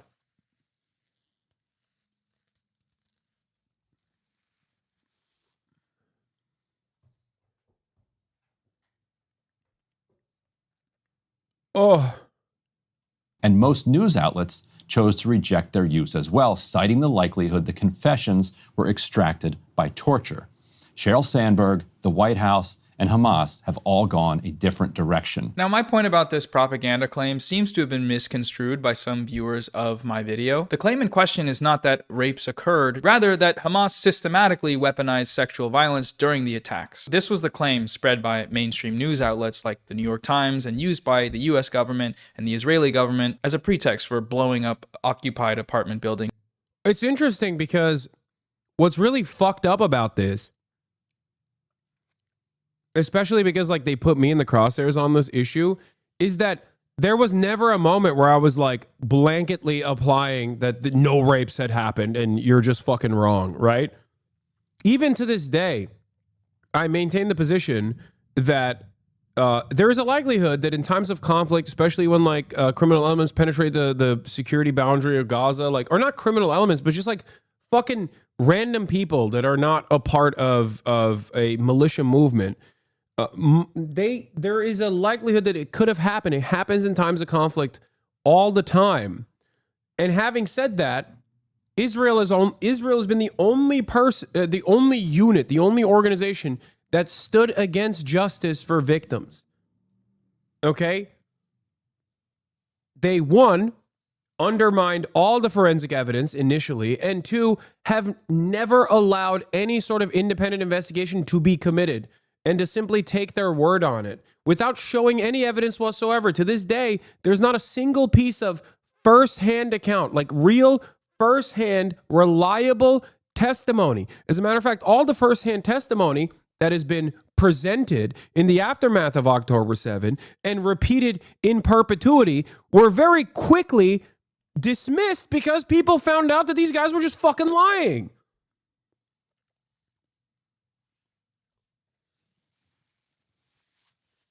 Meanwhile, the claim that there were systematic mass rapes that happened on October 7 that were directed by Hamas was complete bullshit. That's it. The only evidence in that regard is actually evidence to the contrary, that this was not a thing that happened. Meanwhile, if you want to look at systematic evidence, look no further than the Israeli prison system. Plenty of real hard evidence there, including footage, like CCTV camera footage of concentration camp guards raping Palestinian prisoners to death. Look no further than the mentality of the Israeli society, at least certain segments of Israeli society, that did a pro-rape riot after the Israeli government, the Israeli prosecutors wanted to prosecute 6 of the concentration camp guards that had raped Palestinian prisoners to death with a metal rod. And the far right in Israel fucking went up in arms with weapons and balaclavas and shit and stormed the goddamn... Hasanabi, you're spoiling the video? Okay, well, I'm sorry. This is very frustrating. All right, let's just keep going. Let's hear target what he has to say. low-level Hamas commanders. The UN report that was released and cited widely by defenders of Israel as evidence that this is true says the opposite. The mission team was unable to establish the prevalence of sexual violence and concludes that the overall magnitude, scope, and specific attribution of these violations would require a fully fledged investigation. Ethan's citation of the conclusion to this report, point 86, that there are, quote, reasonable grounds to believe that conflict-related sexual violence occurred at several locations does not at all verify the claims made in his Yeah. Unlike Ethan, I actually read that report on stream. Because unlike Ethan, I actually do fucking research. And ironically enough, if Ethan had done at least a little bit of research on what I've said on this issue, he could have found that video of me going through line by line of the fucking report itself.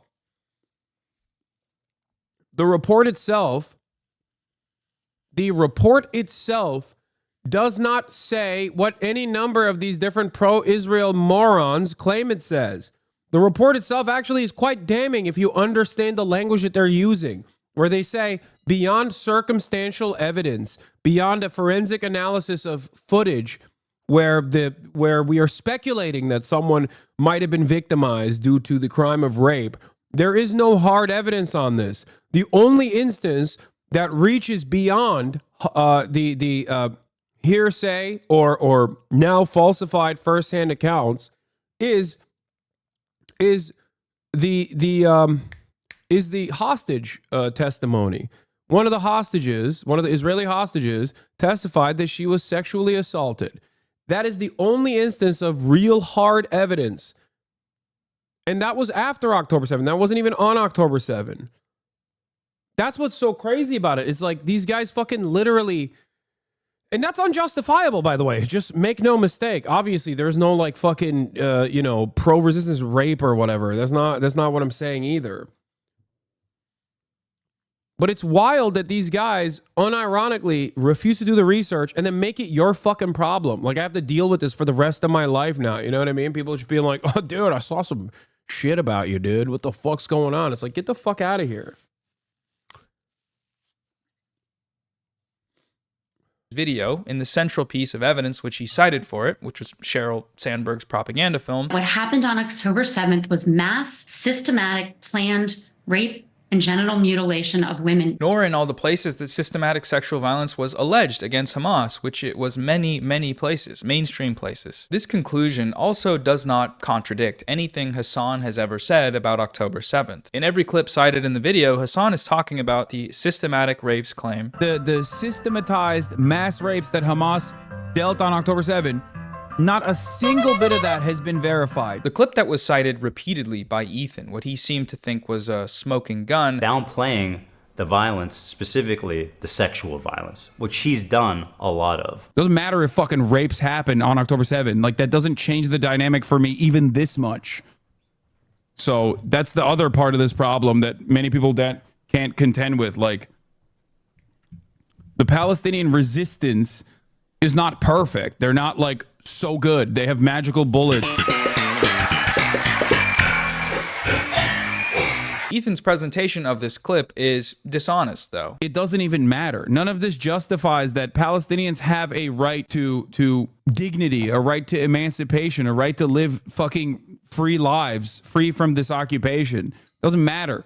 Doesn't matter if fucking happen on October 7th. Like, that doesn't change the dynamic for me even this much. Hasan isn't talking about sexual violence in a vacuum. He's talking about it in relationship with something else, in relationship with the struggle for Palestinian liberation. It's like saying that it doesn't matter if rapes occurred during a slave rebellion. That doesn't change the dynamic that slavery should still be abolished, which is an entirely uncontroversial statement, if you're against slavery, of course. Some noted that the UN report called for further investigation. You know what's funny?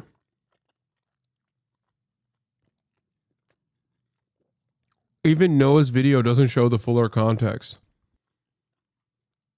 Do you guys want to see the full context of that famous clip that Ethan used in his context nuke? Because I'm not even just talking about like, I'm not even talking about just that like rapes does not mean genocide is justified. It's me literally debating a chatter who's like, why won't you dismiss the rape claims? And my position in this is that there is still a likelihood that sexual assault took place. There is still a likelihood that sexual assault took place on October 7th. Many hostages have records of saying two different things. Also, how are you sure Israel didn't force them to lie? That's ridiculous. By the way, none of which justifies Israel's actions. So it doesn't even matter. None of this justifies that Palestinians have a right to dignity, a right to emancipation, a right to live fucking free lives, free from this occupation. Doesn't matter. Doesn't matter if fucking rapes happen on October 7. Like, that doesn't change the dynamic for me even this much. So the original time he reacted to that comment, he agreed with you.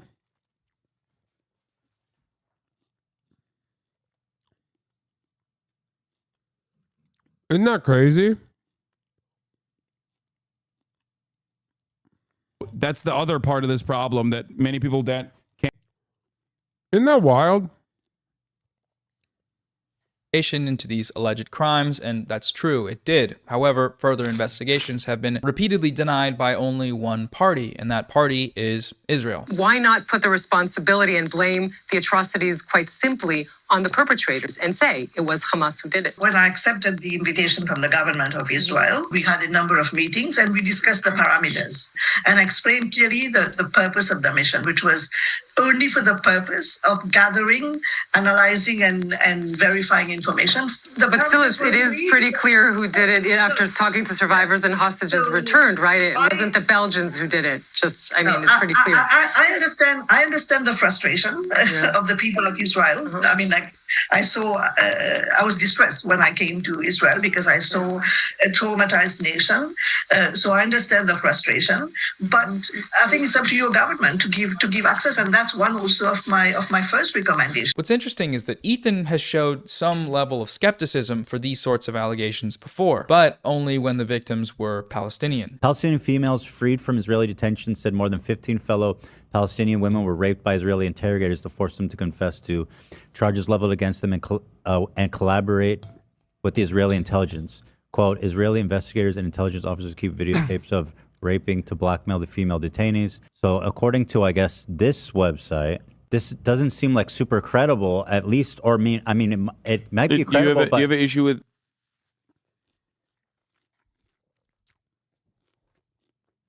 AB's dad works for CARE, by the way.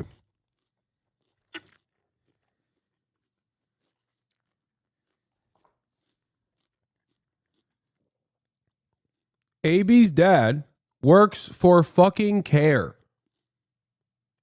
The website and the organization that he's considering to be not credible. Council for American Islamic Relations.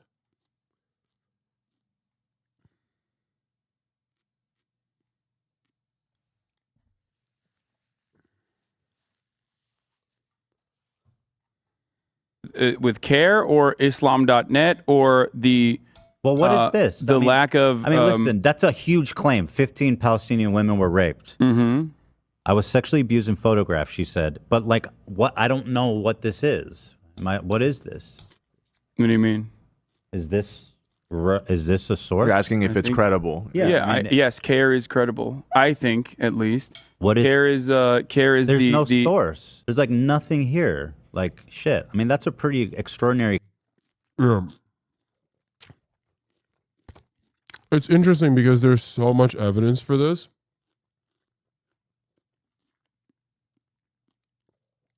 And I told him that I would return to him with like additional evidence. And I think he even found it himself. And I remember the Destiny community at the time found this like insane source that claimed that Israelis were too racist to rape the Palestinians. And that was the argument that they were going with. Like in Destiny's subreddit, I remember they were like, Hasan is so stupid for lying about Israeli systematized rape in Israel and Israeli prisons. Because here's this proof from a scholar that Israelis think Palestinians are too subhuman to actually rape them. They literally fucking did that, by the way. That was a real thing that they did at the time. I don't know if someone can fucking find it in the Destiny subreddit. I'm sure it's still out there. Around like a day after or the same day that this video came out, I remember seeing it. I always thought it was gross. They had this clip prepped and never even warned you so that you could bring in sources. He just put you on the spot.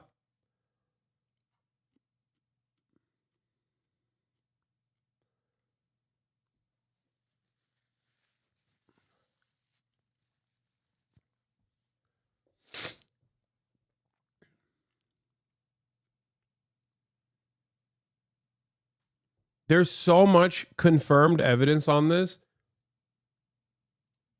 Oh, you found it. There it is. Archive post examining the Israelis raping Palestinian women's claims. There's a paper that claims the lack of rape by the IDF is due to racism. W racism. I owe you an apology. I wasn't really familiar with your game. This is them like just having fun because they wanted to dunk on me. Having a conversation with Ethan about like the credible allegations made by numerous Palestinian victims under Israeli prisons. If you want to know how someone can be so consistently on the wrong side of every fucking argument, here it is. Okay.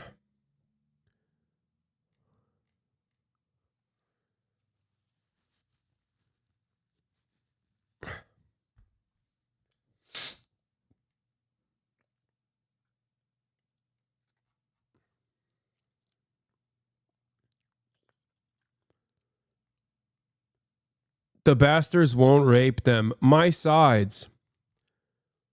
This paper claims that the lack of race by IDF Palestinians is due to strong adherence to ethnic national ethos and a need to reinforce said ethos. It doesn't claim racism, though. As far as I know, rape inside the IDF soldiers by other personnel is much, much more common than rape on Palestinians. Source, Israel Defense Co. IL. Title says 26 cases of rape in the IDF in 2020 out of 1,542 reports of sexual harassment.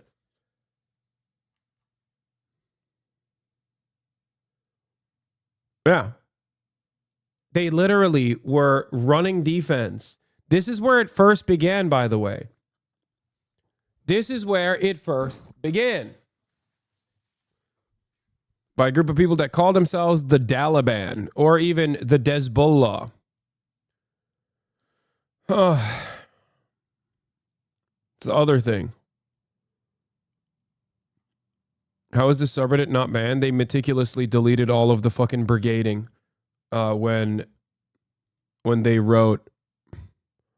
Hasan claimed on stream that Israelis raping Palestinian women is a well-documented part of Israeli apartheid apparatus. On Leftovers, Ethan played the clip to Hasan. Hasan failed to provide any decent evidence of his claim. He conceded that he could have been more careful with his words and they would get back to Ethan with more sources.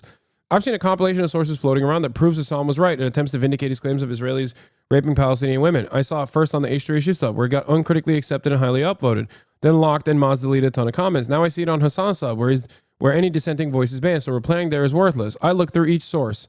Source article summaries. TLDR, Palestinian women raped by an Israeli investigator in 1969. Physical intimidation tactics, sexual harassment used by Israeli interrogators. The real reason why this person did not find any fucking Western sources, I didn't fail to provide evidence. I did show him something, but I didn't give him more hardline evidence. But the reason why, is because one of the most famous Palestinian prisoner advocacy networks is called Adamir. Okay? Now, you might know that name or you might not know that name, but let me tell you why you might have heard about that name. Because a former State Department official that actually quit over America's handling of Israel in the genocide went on Christian Amanpour's show and openly admitted that Adamir was a Palestinian prisoner advocacy network that had documented extensive cases of Israeli torture in prisons, including but not limited to sexual violence. He also admitted that after this report came out, that Israel declared them to be a terrorist organization and then went in and seized their hard drives and made them functionally illegal. The United States government followed suit shortly thereafter. This is a process in which Israel does everything it can to actively undermine the truth. They will consider you a terrorist organization and will shut your operations down. This is the same country that, yes, I'm talking about Josh Allen on Christian Amanpour, where he openly talked about the story. The report was that the Israeli prisoners had, yes, raped a 13-year-old boy. That was a bridge too far for them to have out there. So they fucking went back. Same claim back when he operated in good faith. Yeah, this is the other side of the story, where when Ethan first heard me say these things, he understood what I was talking about. But that was, of course, 4 months ago, streamed on, no, not even 4 months ago, but streamed on October 30th, 2024. where he heard this, where he initially encountered this claim, he had a very different attitude than the one he presented in the fucking content, the context nuke. Hey, come on. That's a Jew joke. Mr. Piker has all but exposed himself as an apologist for sexual violence and savage R-words of October 7th.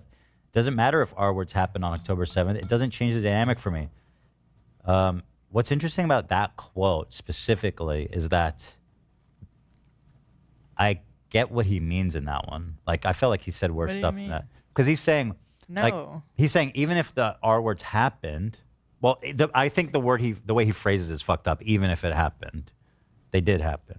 Yes. But he's saying, even if they did happen, it wouldn't change the calculus for him, which I understand what he's saying. But I guess the way he's saying it is, even if. She's like literally in real time correcting him. He gets what I'm saying. And it's a moment of honesty.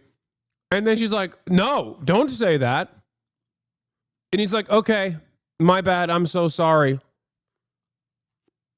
I'm so sorry for understanding the point that my previous podcast co-host made, who also actively defended me against accusations before I went and became a fucking full tilt Zionist, who defends Israel and talks about how fucking multicultural it is.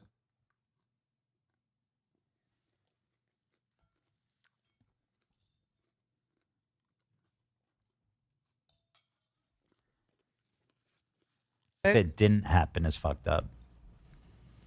Yeah, I would not argue that. I'm just trying to play devil's advocate here.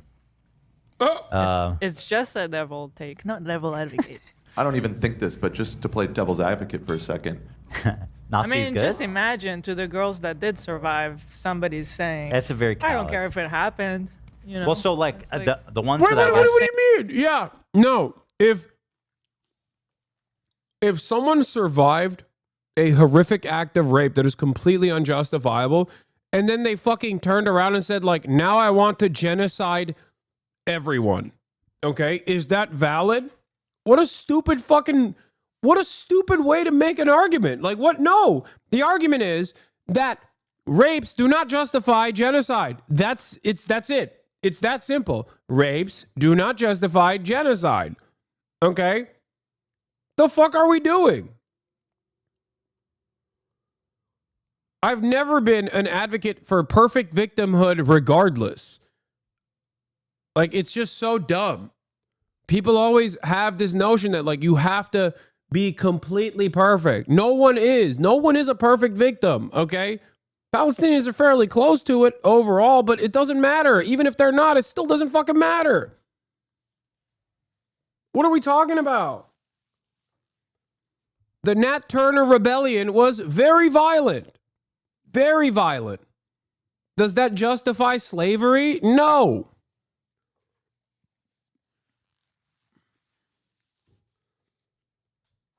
Holy shit.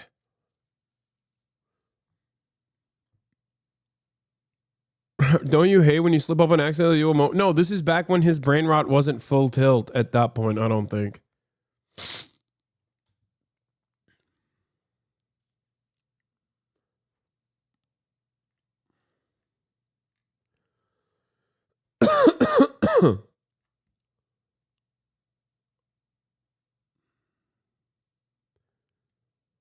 But yeah, we arrived at this ironically enough because I was talking about how, like, I was I wasn't even like saying no rapes took place 100%. Which even to this day, by the way, there is no evidence of rapes on October 7th. Like, and I don't even know if we will ever be able to get evidence now because it's fucking so far in the past and Israel stopped any kind of investigation from taking place.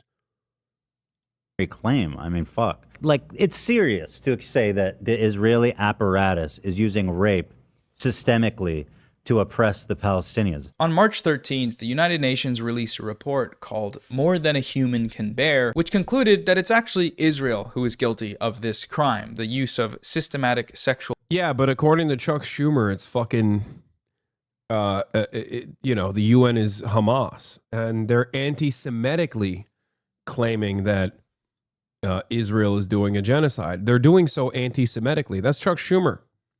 That's his own statement. That's his own words. Violence, along with various other gender-related crimes like the deliberate targeting of reproductive healthcare facilities and violence against women and girls, all of which amount to crimes against humanity and acts of genocide. This report is absolutely damning. Everything that the US government, the State of Israel, the New York Times have ever accused Hamas of doing, Israel is guilty of with actual proof. Despite this, the Western media has been silent. In what little coverage the report is receiving, the findings are being downplayed in a repulsive manner. The New York Times, for example, let's just read how they covered it. The Israel is guilty of genocidal mass rape. They always say accused of. Accused of. Palestinians definitely did it. So much evidence. Actually, we'll just fucking fabricate it. You know, like with the Screams Without Violence, Screams Without Words report. That was so insane. That did not meet the New York Times' own editorial standards. There was internal chaos at the fucking New York Times over it. Because they were like, how could you publish this? Like, this is an insane thing to publish with a fucking paper of record. Do you have no decency? Do you have no care?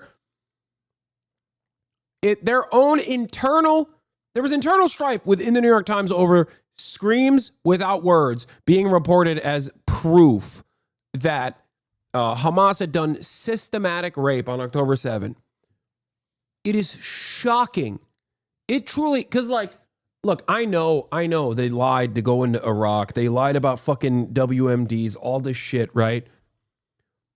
But even then, I still think like there's definitely, you know, there's a bridge you won't cross, right? Like for Israel, they crossed it.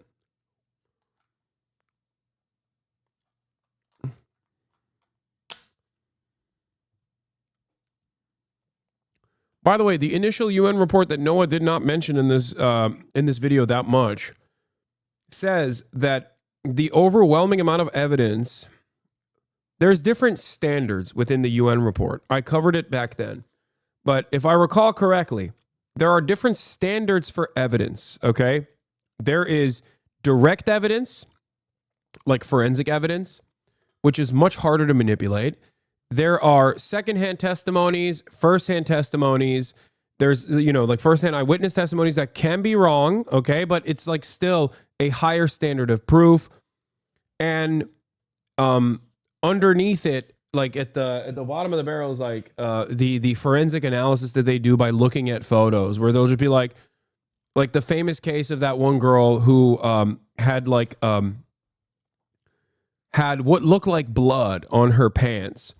The assumption at the time from everyone was that person was, trigger warning, I'm talking about some really fucking horrifying things, right? You know, trigger warning depictions of rape, sexual assault, violence, all that stuff. People had speculated that person had been raped and there was blood in her pants. Okay? That is not a standard. That is not a standard for a rape claim.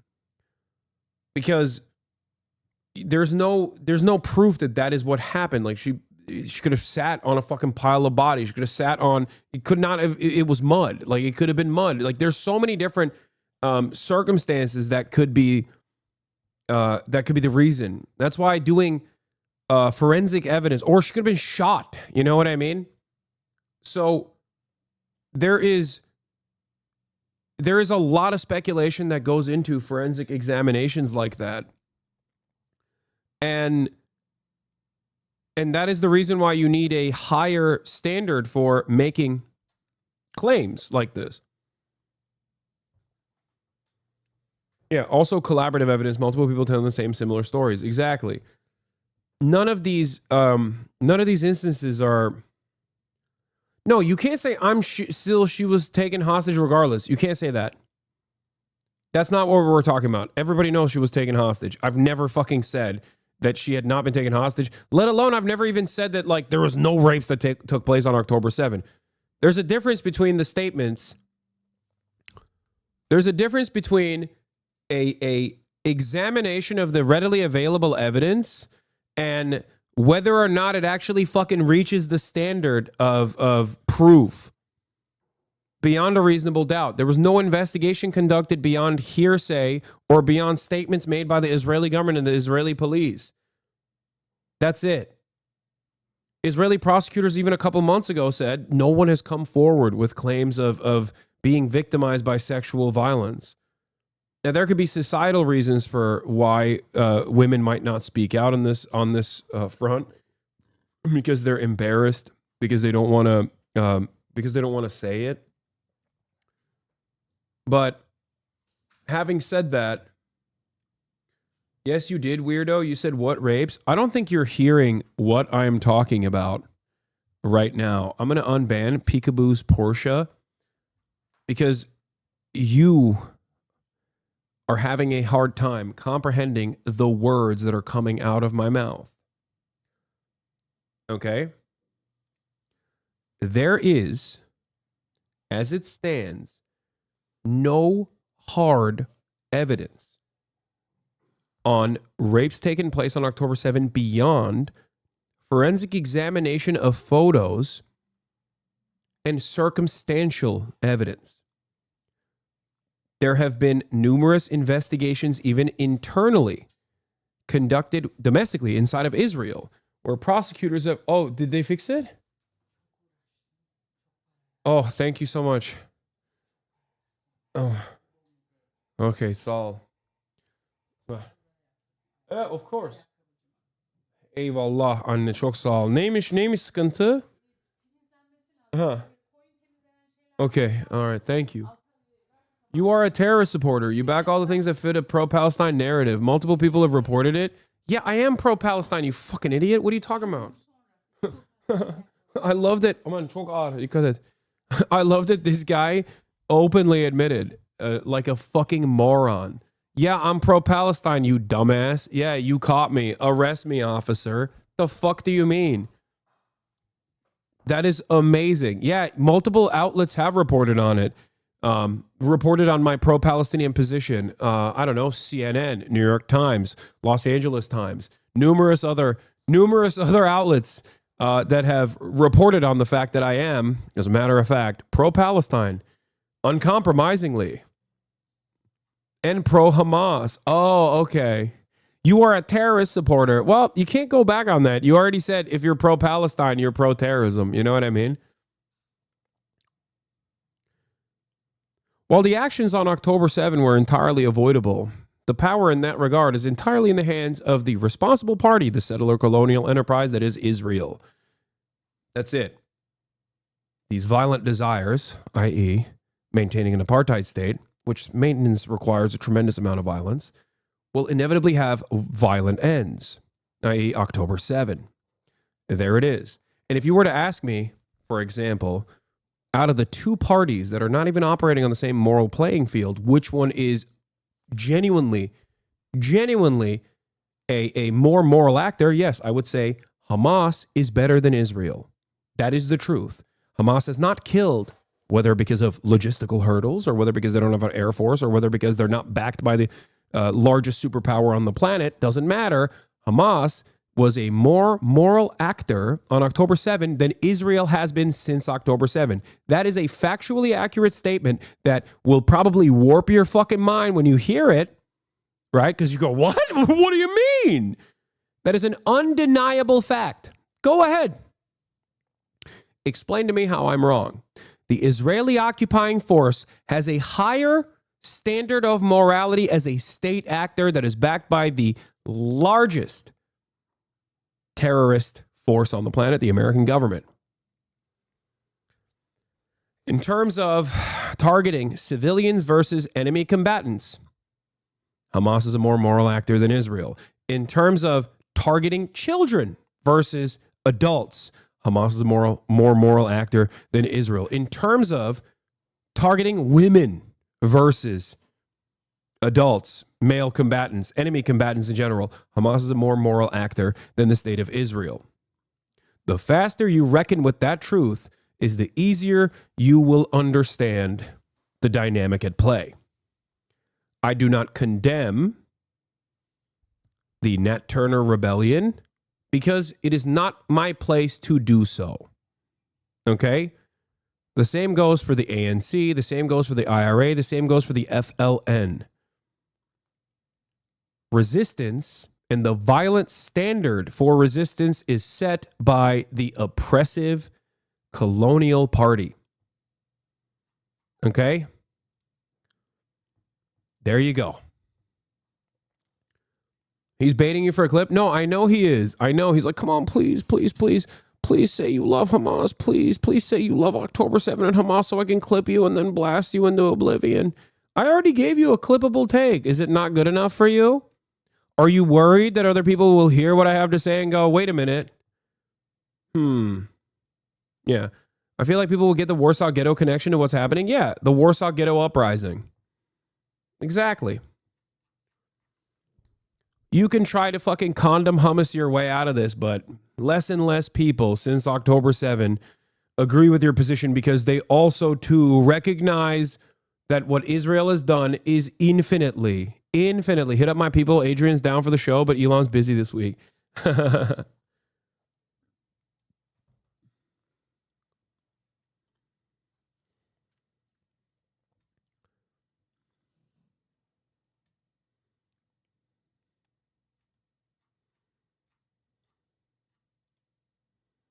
Yeah, the Warsaw Ghetto Intifada.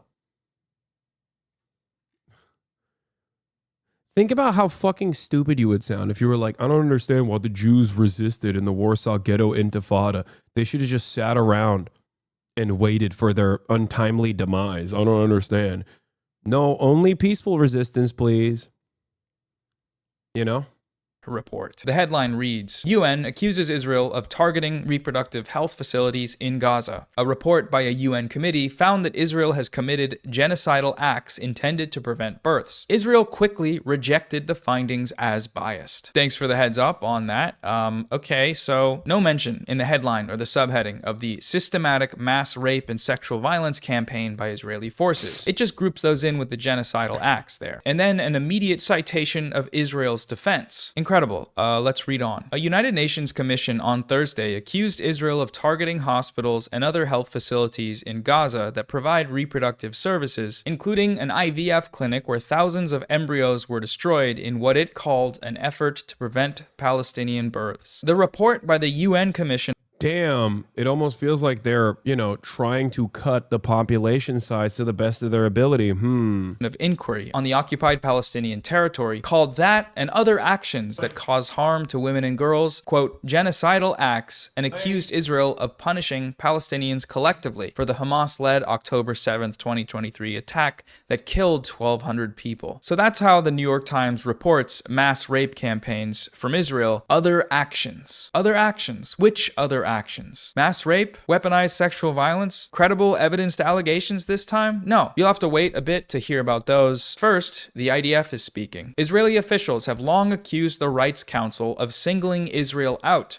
arguing that UN officials and committees condemn the country with far greater frequency than it does dictatorships like North Korea. In February, Gideon Sa'ar, the Israeli foreign minister, said Israel would stop participating in the council, accusing it of demonizing Israel. The United Nations is Hamas. The United Nations is anti-Semitic. That's what Israel told us, and we're going to tell you what they told us uncritically because the New York Times. The first time the word rape is used in this article isn't until 15 paragraphs in, and then when it's used, it's immediately followed with reporting that the accused were not ultimately indicted for any sexual offense, and that Israel says it doesn't do that actually, and that they follow the rules. I could scream. These people are fucking disgusting. She was taken to sedate a man, and she was nude searched over and over again and filmed, and then she was raped twice by Israeli male soldiers, 2 of them at a time, while videotaping her. We have also one testimony of a woman who was also taken. She says she was also raped by an inspection device by a female soldier more than once. They inserted the inspection device in her rectum. We have also one testimony of a woman saying that she was strip searched and they would beat her on her behind and they would humiliate her in front of each other. Most of the women also who were taken from Gaza, West Bank and Jerusalem said they were beaten on their genitals, which has made it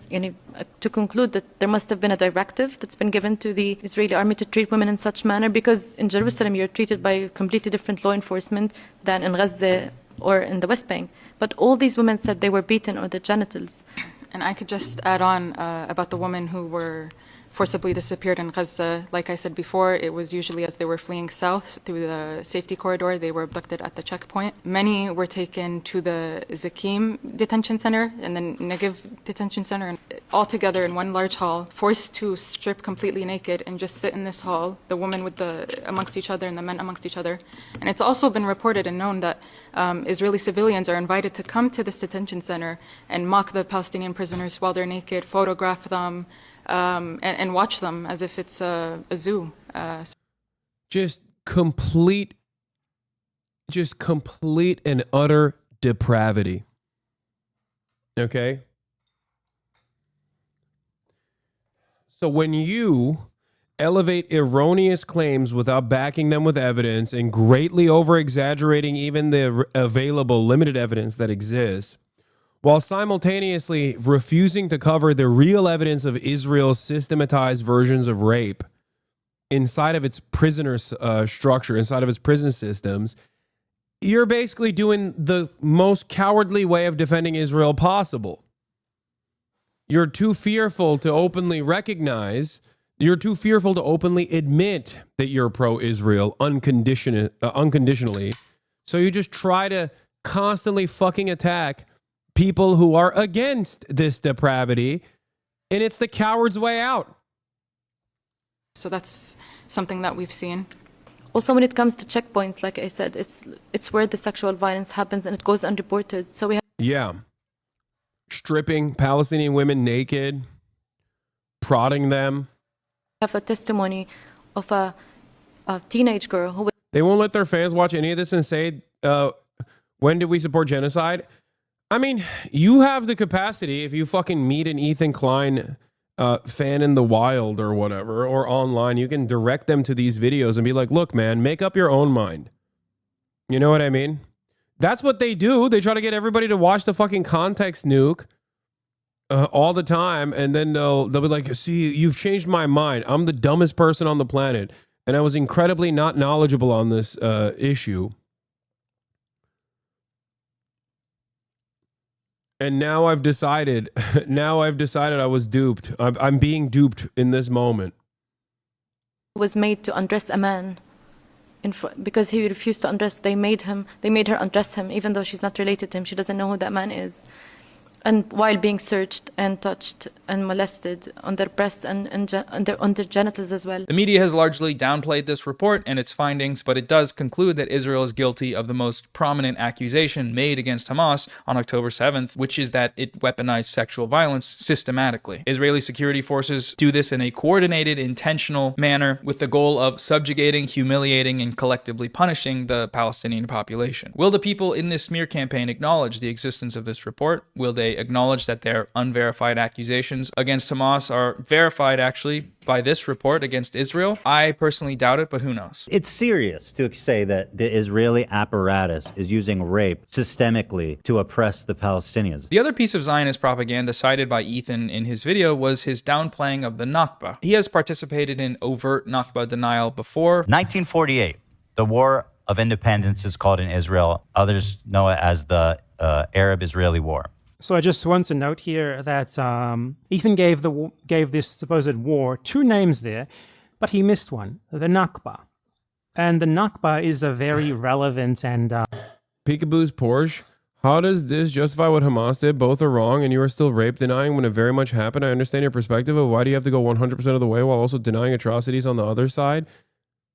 I have not. The difference between you and I is that I critically examine the readily available information and the evidence.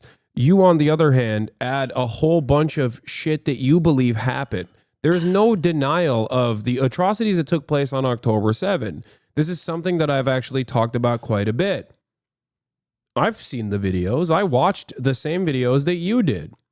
While I still consider Israel to be a depraved, fascist, apartheid state that is currently doing a genocide for the fascist ideology of religious ethno-supremacy and expansionist for its expansionist territorial acquisitionist agenda, okay, I still can consider the actions of October 7 to be atrocities because they were shooting at random fucking civilians even if there is a even if there is a music festival slammed to the fucking side of a concentration camp, the people that are there still don't deserve to get fucking sprayed on, okay, with bullets.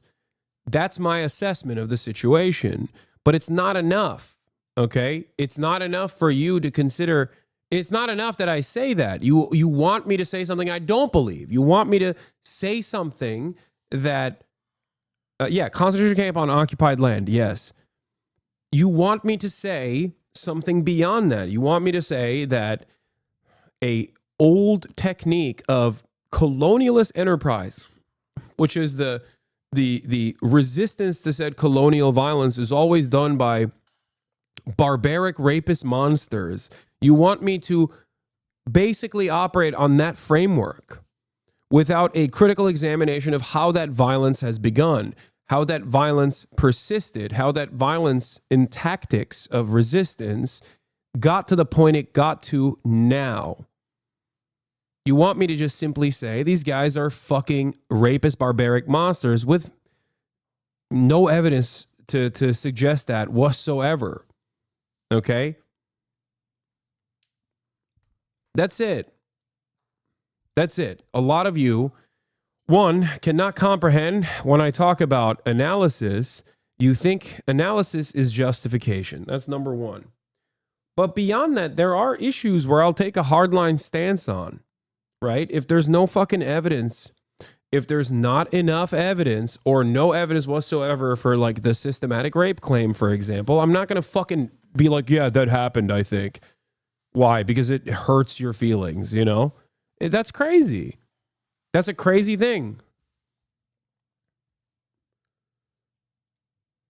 As an Israeli, people here need to understand that your take is the one that benefits both parties in the long run. If the Israeli people really cared about the hostages and terror attacks, they would want to free Palestine. This is the only way to guarantee safety of both nations. Yeah, I also personally think the only way out of this is not even a fucking two-state solution, because there's 750,000 settlers in the process of like the so-called peace process.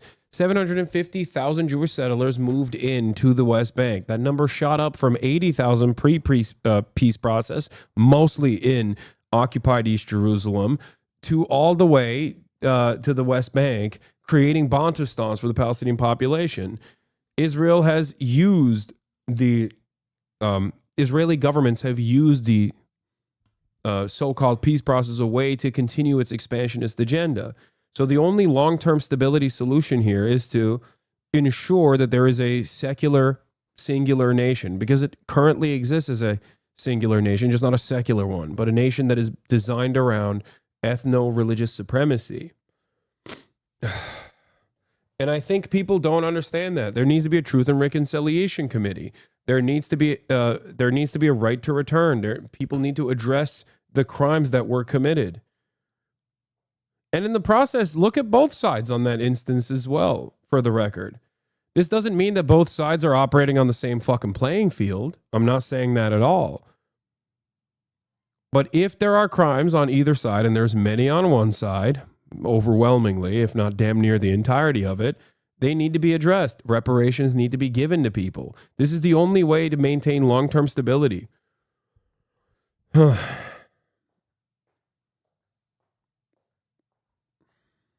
Anyway, let's continue going. Very apt name, because the fact of the matter is that when this supposed war happened, the Palestinians had no real organization, no real funding, no really significant armed groups or leadership to protect them to fight back against the Zionist colonists, while the Zionist colonists had for a very long time organized terrorist groups, militias, etc. among them, which were extremely well funded by international organizations that they had formed, which were dedicated to funding and fomenting the Zionist colonization of Palestine. Hence, what Ethan Klein calls a war here actually started out as mass killings and expulsions by an organized military against the people who did not have one. The Nakba, contrary to the narrative of Ethan and Hila here, began before the intervention of the nearby Middle Eastern Arab states. It was a reaction to it, in fact. By the time of the Israeli Declaration of Independence, more than half of the people... This is bad empanada, and not worse empanada. Bad empanada when he's locked in and is like talking about you know, important historical events is bad. He's bad empanada. Bad empanada when he's talking about fucking drama slop tube as a drama slop tuber himself is worse empanada. I heard that he's still fucking yelling about how he was right and I was wrong for being stupid enough to say that I would entertain the notion of going to Gaza, not realizing he's like, oh, he's so stupid. He doesn't. I didn't even bring up the fact that he said something like that he didn't even bring up the fact about the Rafah border crossing because you know, even on the Egyptian side, Israel controls it, not knowing that there was a petition made by some of the journalists that I was working with at the time to get the United Nations to force for journalists, Western journalists specifically, to fucking enter the Gaza Strip. Over 100 journalists signed a letter requesting Egyptian authorities to allow access to Gaza through the Rafah crossing, February 3rd, 2025. This was an initiative that was launched at the time. Of course, that empanada, I think, doesn't want to come across like he's in the wrong, so he's just going to keep fucking saying that I was in the wrong for even maintaining this position. It's okay. Ultimately, the reasons as to why I don't, you know, get too upset or offended over the shit that he does is because of this. This is the bad empanada. And when does Israel listen to the UN? It doesn't matter that Israel doesn't listen to the fucking UN. Whoa, a petition is definitely going to step over a genocidal state. Oh my God, dude. Dude. You guys are so unimaginably stupid and behaving in the same prideful way for someone else at this point.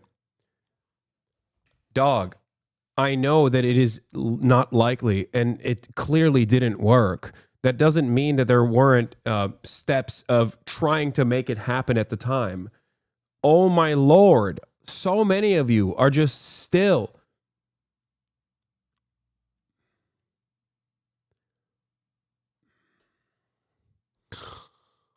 Oh my God. Oh my God. It's dead ass annoying stand behavior. Yeah, it's weird because like that's what he says my fans are doing. They're just like he operates on a different playing field as a serious academic when he's doing drama YouTube videos. But then I have stands.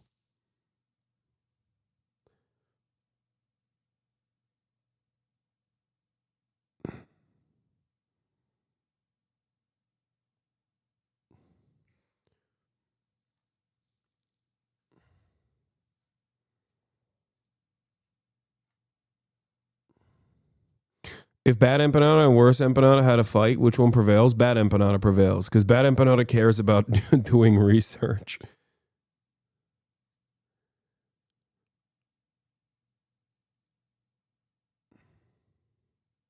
Who were expelled in the Nakba had already been expelled. After the partition plan to split the Palestine. Why the fuck are you two fighting? You should be kissing. No, I'm not even fighting him. I mean, he shits on me quite a bit, but it's okay. I don't really give a fuck. Like I ultimately don't care. I think as long as, I mean, he's never not going to be pro-Palestine and pro-Palestinian emancipation. I don't care if he's from the position that he's carved for himself attacking me. It's mostly one-sided. Into a part Arab, part Jewish. As many of you probably know, every Arab country around Israel waged a war of annihilation. Okay, so Ethan left the Nakba out of his narrative here entirely. That is absolutely inexcusable. It's like leaving the Holocaust out of World War II. It simply cannot be forgiven. It is abhorrent, honestly. It's the only way that his narrative can really hold up here as well. But he does. Yes, the Turk does not, at the end of the day, the Turk does not concern themselves with the opinion of the Greek, a Cyprus Greek from Australia. Okay? Bad Empanada suggests that he is not my Devshirme warrior. He is not my Janissary. When we all know the historical truth.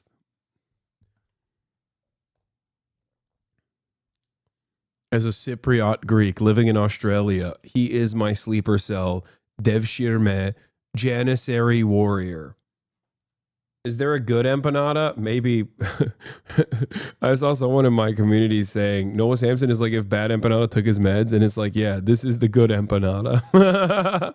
He does it again in the content nuke in a different way. He downplays the Nakba in the content nuke by equating it to Jewish expulsion from Muslim countries. In fact, there was more Jews displaced than Palestinians during the Nakba.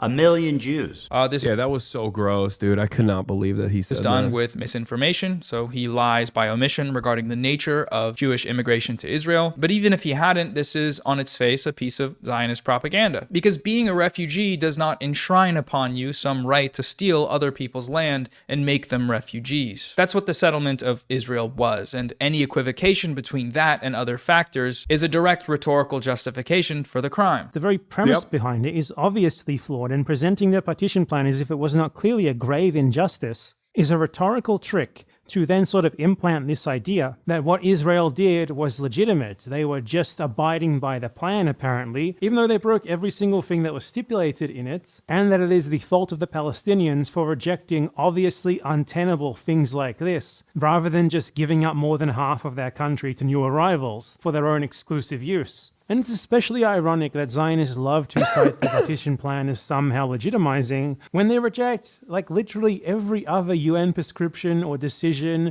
binding or not, ever made on the subject of Israel-Palestine aside from it. The last main point on Ethan's support. I'm not clicking on the good point that he's made here. Okay, Hasan's poop sock, you can't get me that fast. Of the genocide in Gaza is his effort to delegitimize resistance to that genocide. He spends a good deal of time in his video going after Hezbollah and Ansar Allah, literally calling them the bad guys. All right, so these guys are clearly the bad guys. I feel like I already touched on this a bit in this video and the last one, but what struck me about this section was just the brazen lies about these groups, spreading the ridiculous claim that Hezbollah is responsible for the entirety of the death toll of the Syrian civil war, while also changing all of those deaths, which included combatants, to civilians, and accusing them of genocide. He has a poop sock pass. Does he want to use it right now? I caught him.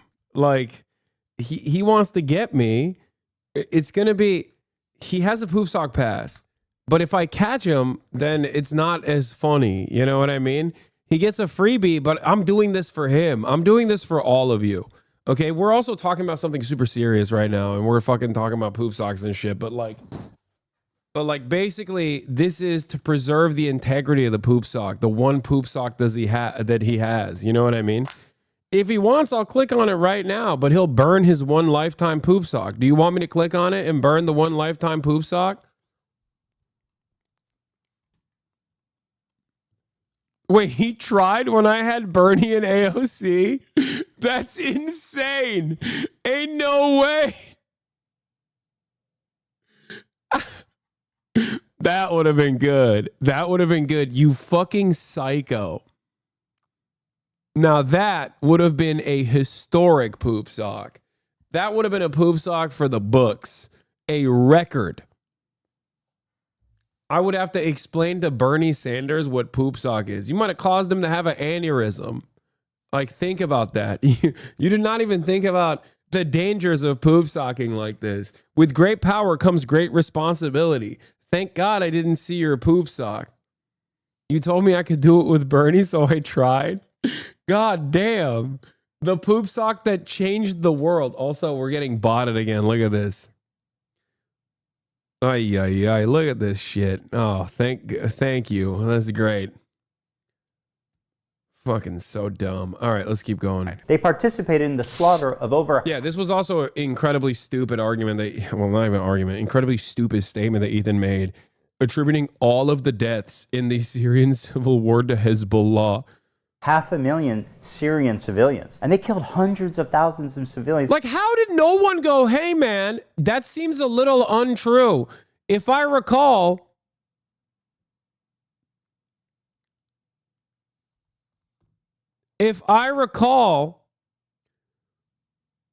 Russia was like, the Russian Air Force was like bombing fucking entire buildings.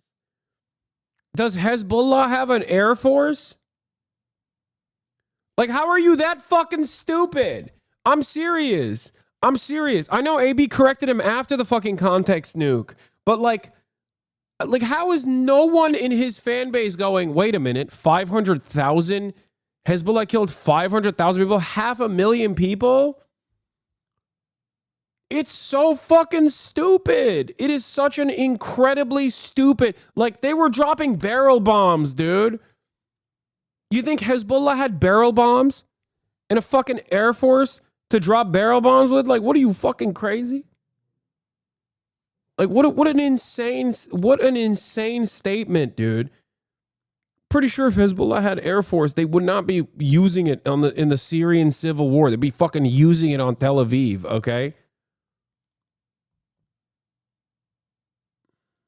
What can only be described as a genocide. No one does this. I don't know. He fucking shows footage in the context puke. Civilians. Like, look at what this. can only be described. Like, you think Hezbollah did this? Are you fucking that stupid? Are your fans that stupid? They didn't, at no point did they go like, well, that kind of looks like, you know, like an enemy with air superiority. Like, it seems like planes drop bombs. You know what it looks like? It looks like fucking Gaza, actually. So you should know what that looks like, because I'm sure, because you're so pro-Palestinian, you've seen it.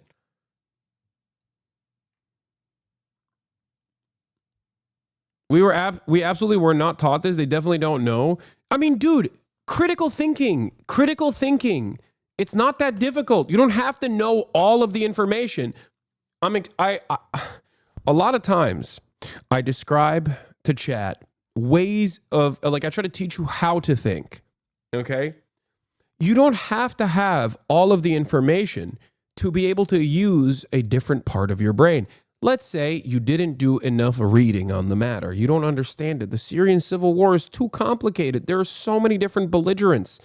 Almost all of them are funded by America in some ways, in some way, shape, or form. How the fuck did that happen, right? Like, it's complicated. It's a confusing situation. And on the one hand, you have an Iranian-backed resistance group, right? Hezbollah. This resistance group was born out of resisting against the Israeli bombing campaigns and the Israeli occupation of southern Lebanon. Now, that group is a paramilitary force. They don't have an air force, right? They don't have an air force. Fucking the Lebanese government barely has any sort of air defenses to begin with, because the American government won't let it happen, because that way Israel won't be able to blow Lebanon up freely. But that's besides the point. So they don't have an air force, right? Like, you can make that inference. So if they don't have an air force, how did they do this? Because this is the image he's presenting, saying Hezbollah did this. If they don't have an air force, how did they do this? How? That's critical thinking. Like, you can go, I don't think Hezbollah has an air force, because if they had an air force, they probably would use it on Tel Aviv, right? They probably wouldn't just, like, you know, we would probably know about it. So we know that they don't have an air force. So if they don't have an air force, how did they actually do this? How did they do this bombing campaign? With, like, grenades? You think you can fucking hollow out an entire building with grenades like this? With car bombs? Because this is the evidence he's presenting.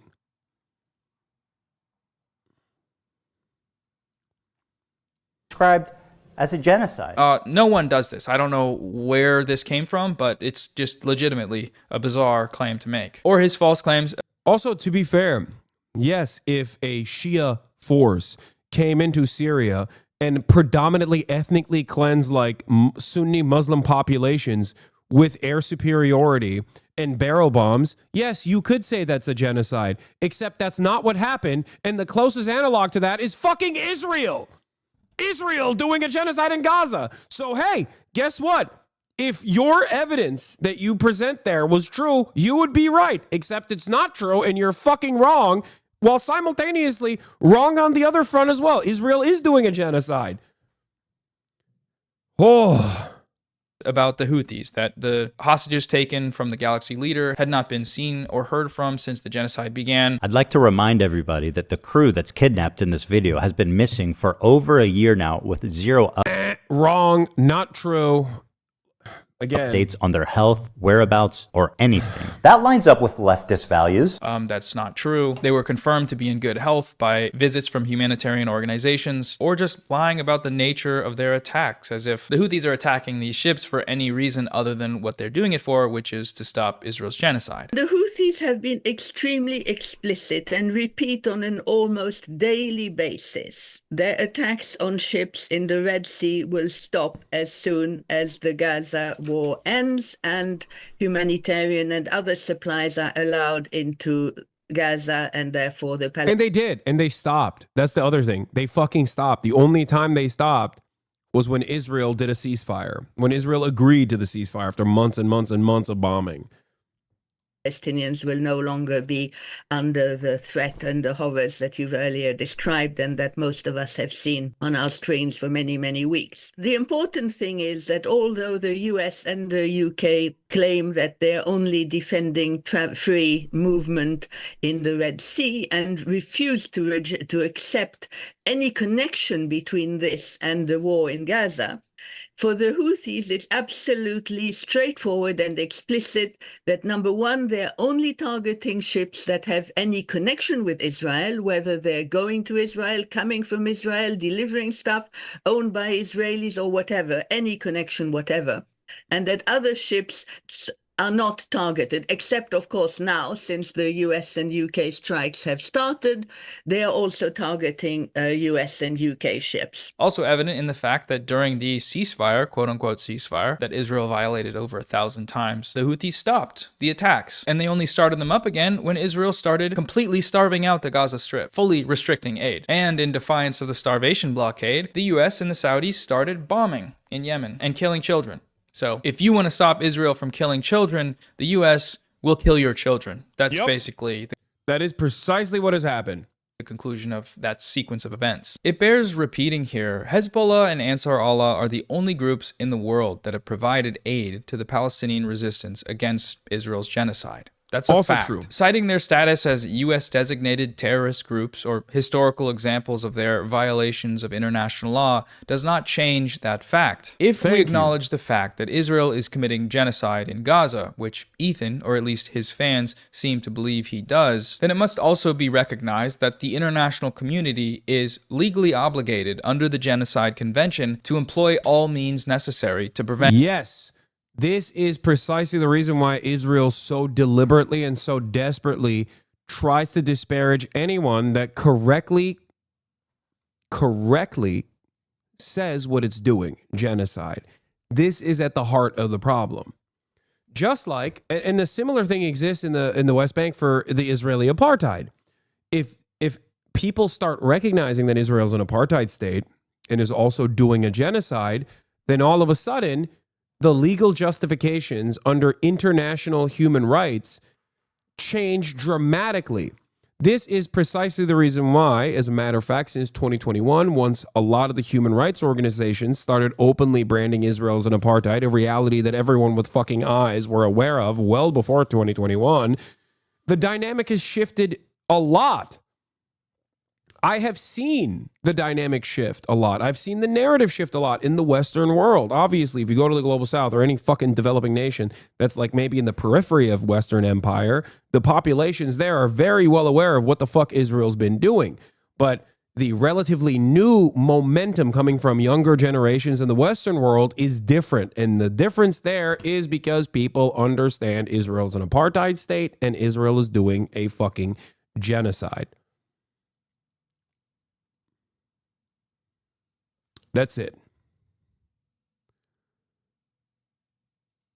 Said genocide. When it comes to Israel's genocide in Gaza, these terrorists here are the only ones following. Also, as far as like Hezbollah's terrorism designation goes, like I don't think every other.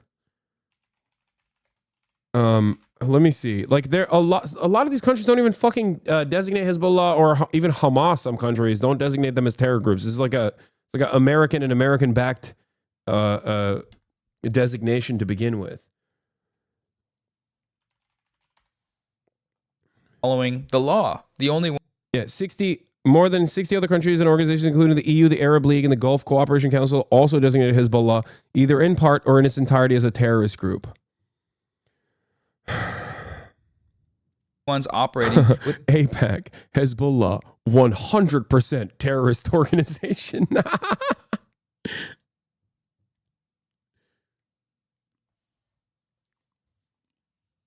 any sort of moral compass. All states are obliged to do everything in their power to stop this genocide from continuing. And also, given the fact that they're Shias, for the record, given the fact that they're Shias, there's not a lot of love for Hezbollah or Iran in the region. That's another thing, for the record.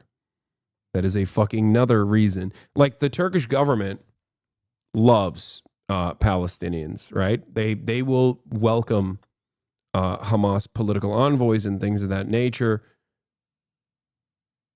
But in terms of like Hezbollah, they see that as an entirely separate, like you won't hear them such a shill Lamau, anything to make the story stick. Wait, what?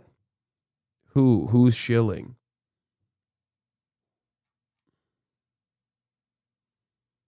Are you talking about me?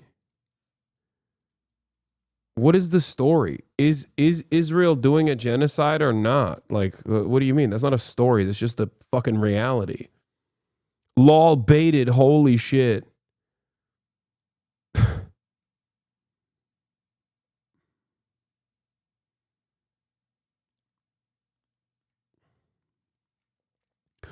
I mean, Iran would do dodgy things if Israel didn't exist. That's fucking ridiculous, dude. Ay, ay, ay. Yeah, no, totally. Just like the Palestinians would do an actual genocide on Israel if the walls came down, you know? If there was a single state, then the Palestinians would actually do a genocide, which Israel's not doing to the Palestinians right now. But if it was, it's doing it as a defensive genocide, a pre-genocide genocide, if you will. In Palestine. Who has actually done that? South Africa, when they brought Israel to trial in the International Court of Justice for genocide. I've said arguably Hezbollah, not a state, but it is a significant actor in that state because it has engaged Israeli forces militarily, initially in terror. Yeah, that's why when slavery was abolished, every white man and woman and child became a slave to the newly freed black men in this country. Territory illegally occupied by Israeli forces, the Shebaa farms in South Lebanon, to draw Israeli assets away from the genocide. And the third one that you mentioned very significantly, Yemen, under Houthi control. The Houthis, Ansar Allah, they announced in response to Israel's genocide in Palestine that it would block shipping into the Red Sea that was headed to resupply the Israeli regime as long as it continues the siege and the genocide in Gaza. And it's been using this choke point at the head of the Red Sea called Bab el-Mandeb, which means the Gate of Tears, in this narrow strait between Yemen and Djibouti at the opening of the Red Sea. Thank you, Hot Boys, for the 10 gifted targeted subs. Partial blockade in November of 2023. You too can support the stream at the top of the hour or at any other moment throughout the stream by subscribing for $6 or for free. That's right. $6 or for free with a Twitch Prime. You can support the broadcast. You can also get gifted a sub if you're lucky.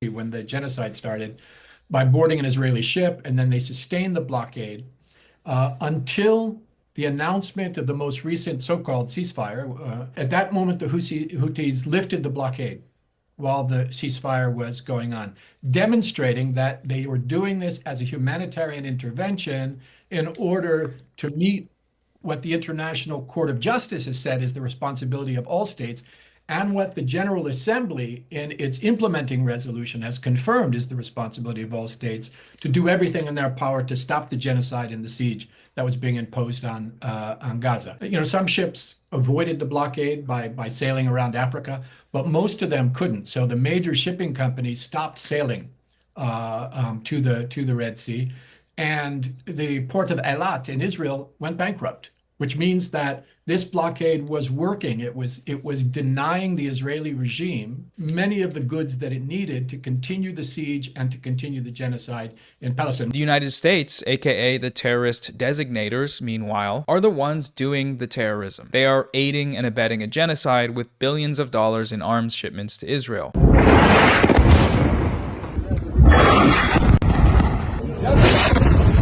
The liberal framework of thought is only able to conceptualize actors in conflict as being good and bad. Israel's far-right government is bad, Ethan says, but so are terrorists. Genocide is bad. I don't agree with genocide, of course, but hijacking ships is bad too. It's against the law, which is bad. Everybody should just stop doing bad stuff. Okay, well, Israel's not stopping. They're not stopping the genocide. The US is not stopping its arms shipments so that Israel can continue that genocide. That is the material reality. If you actually want that genocide to stop, you need to do something material to try to stop it. And so far in the world, the only people doing that outside of Gaza militarily are Hezbollah and Ansar Allah. If you spend all your time attacking these groups while sitting on the sidelines, idealistically opining on what forms of resistance are acceptable to you, then you're supporting the genocide. Full stop. Yup.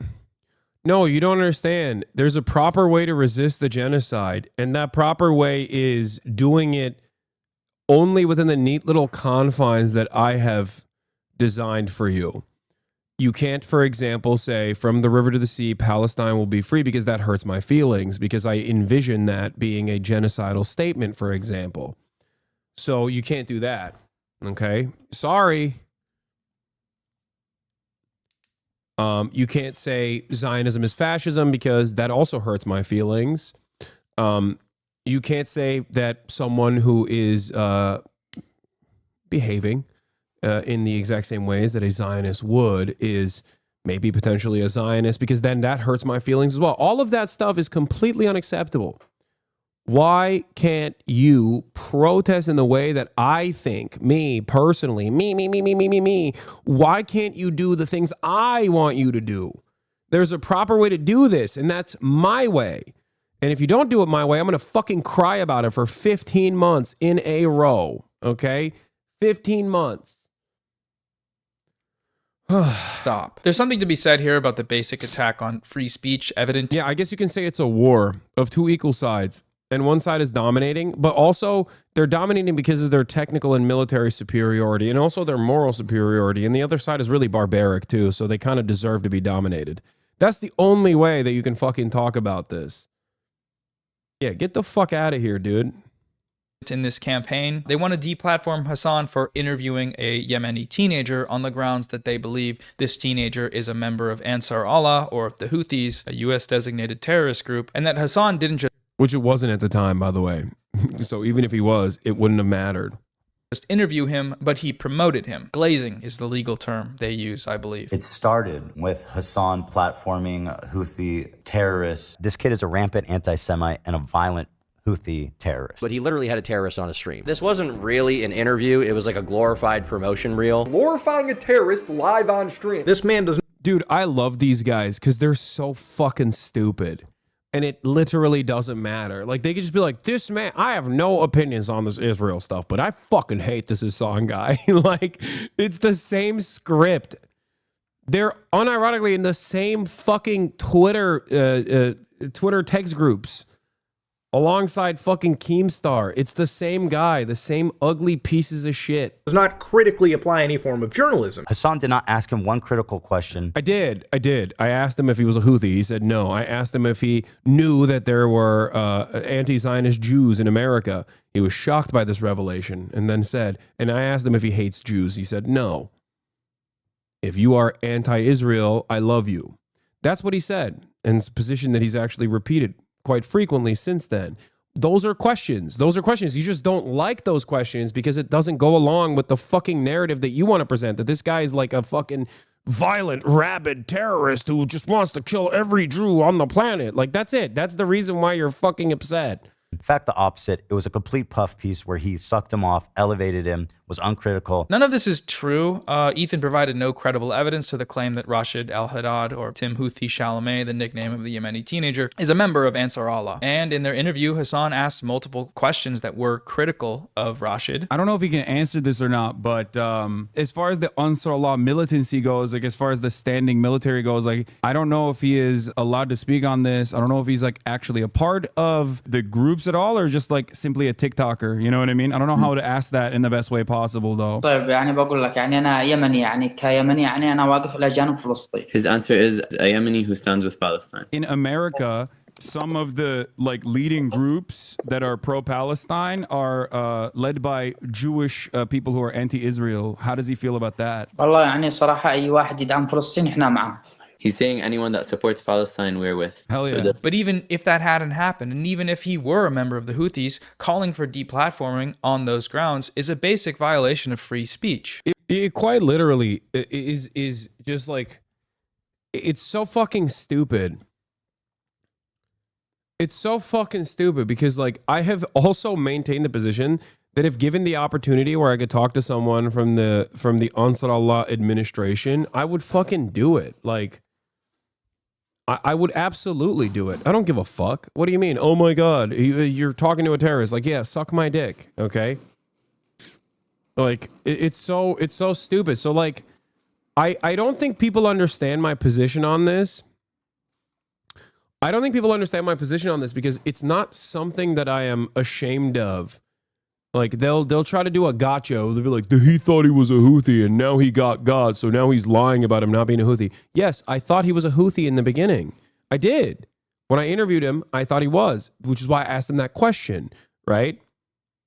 But regardless of the fact that he is not, even if he was, I fucking 100% would have still interviewed him.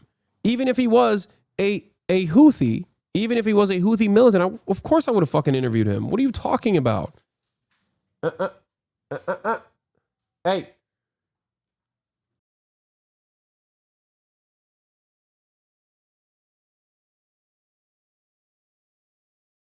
It was very frustrating to see that because like there is journalistic value to interviewing every single person. People have interviewed Osama bin Laden. I was trying to make him comfortable in that conversation because I didn't. Yeah, these are the same people like Mudahar fucking was against deplatforming Andrew Tate, wasn't he? Someone in the chat said that. So many podcasts said the biggest terrorist in the world on to do puff pieces to help with this election last year, but no one's talking about that. Yeah, but you don't understand. That's Donald Trump. He's the president. No one thinks that the American president is a terrorist because they live in America, obviously. Know if he was a Houthi or not. I thought he might be, right? So I wanted to make him as comfortable as possible. And then, yes, the conversation trajectory probably would have changed a little bit if he had said he was a Houthi. He said he was not. And I was inclined to believe him. There's no reason for me not to. But even in that process, I still asked him about like his thoughts on Jewish people, anti-Semitism, and the like. Remind that Mudahar was against deplatforming Andrew Tate, but now he's pro deplatforming you. I don't know if he's like fully. He's going to say I'm defaming him. I don't know if he's like pro deplatforming me, to be fair.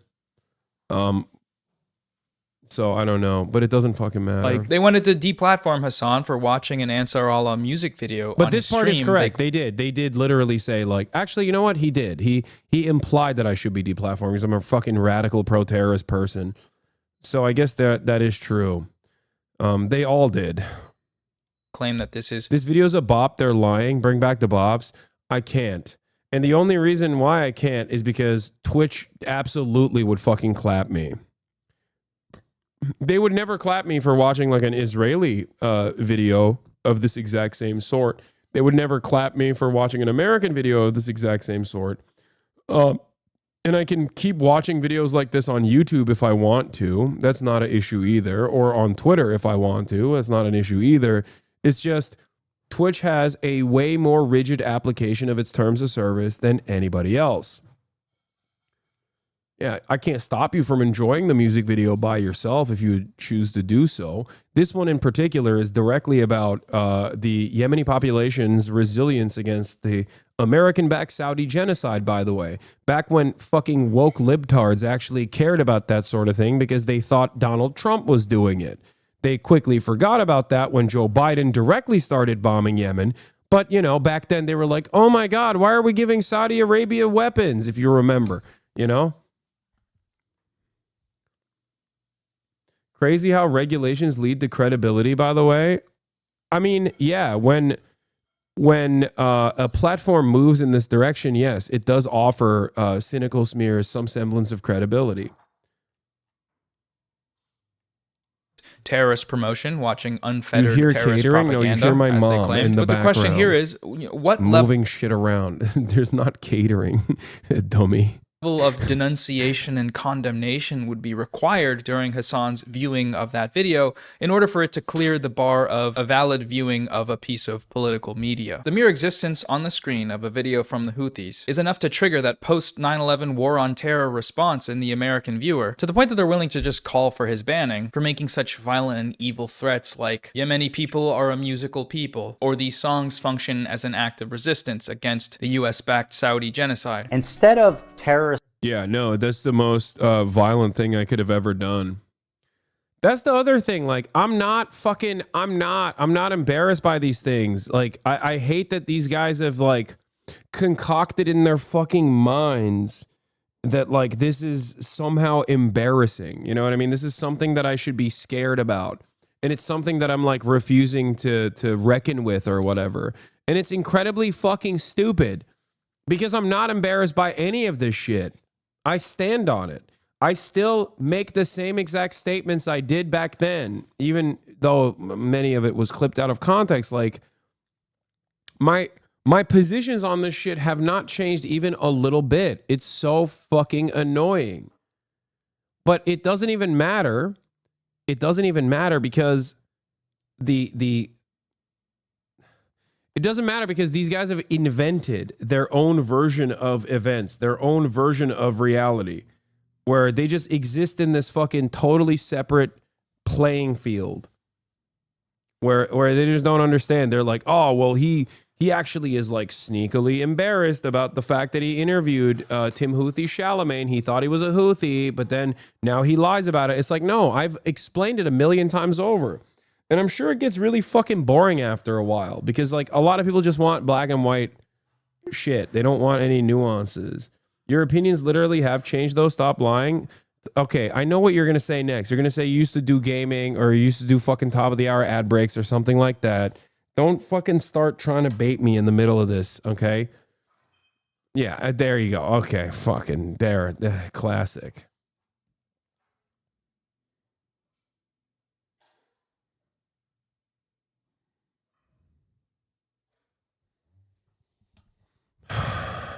I know everything about you. I know your next move before you do it, okay? This is a parasocialist experience that goes in either direction. It's not just on one direction. I watch your every move closely and carefully. Make no mistake. I know you better than you know yourself. I know you better than your closest loved ones know you. I know your deep, dark secrets. Propaganda, let's call it musicals. They do musicals. Instead of violent jihadists, let's call them violent jihad. They're doing violent jihad. musically talented people. They're very musical people.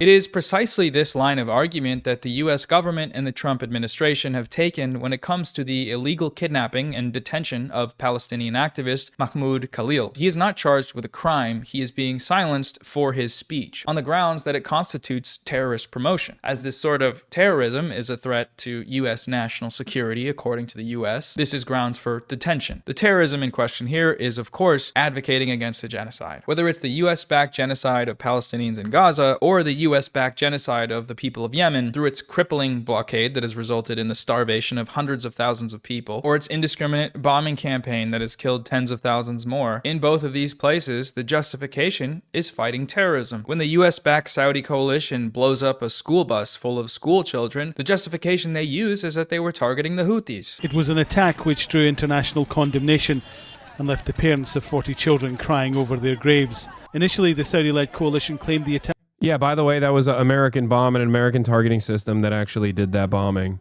The there are images.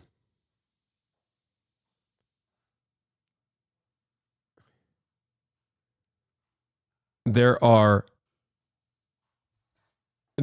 images of like fucking charred, burned, like school children's lunch boxes, like bags and shit. It's fucking Attack disgusting. was a justified military operation. It was targeting Houthi leaders. Now it says it made mistakes. When Israel blows up a hospital, lighting medical tents on fire and burning Palestinians alive, the justification they're using is fighting terrorism. It's all part of this same system, and whether on the ground in Gaza or on the airwaves of media coverage of it, the premise itself of terrorism needs to be challenged, which is why But that fear is actually at the core of the issue. The sex pestilent crowd is built on social taboo, and the entire community is built on finding acceptable opinions. They think what you did is socially unacceptable because they're mostly racist. The fact that what you did is taboo is logic enough for them, I guess, but they also violate taboo in incredibly racist ways all the time and actually masquerade that as like a virtue rather than a vice. They love advocating for insane shit that makes them look horrifying to normal people, like advocating for the morality of incest, or finding new debate tactics to talk about ethical forms of child pornography, or a white man's right to say the N-word. These are some of the things that they love arguing on behalf of on the wrong side. You know, the arbitrary nature of age of consent. These are the types of things that they fucking advocate for. So I would say that they love violating taboos of that sort.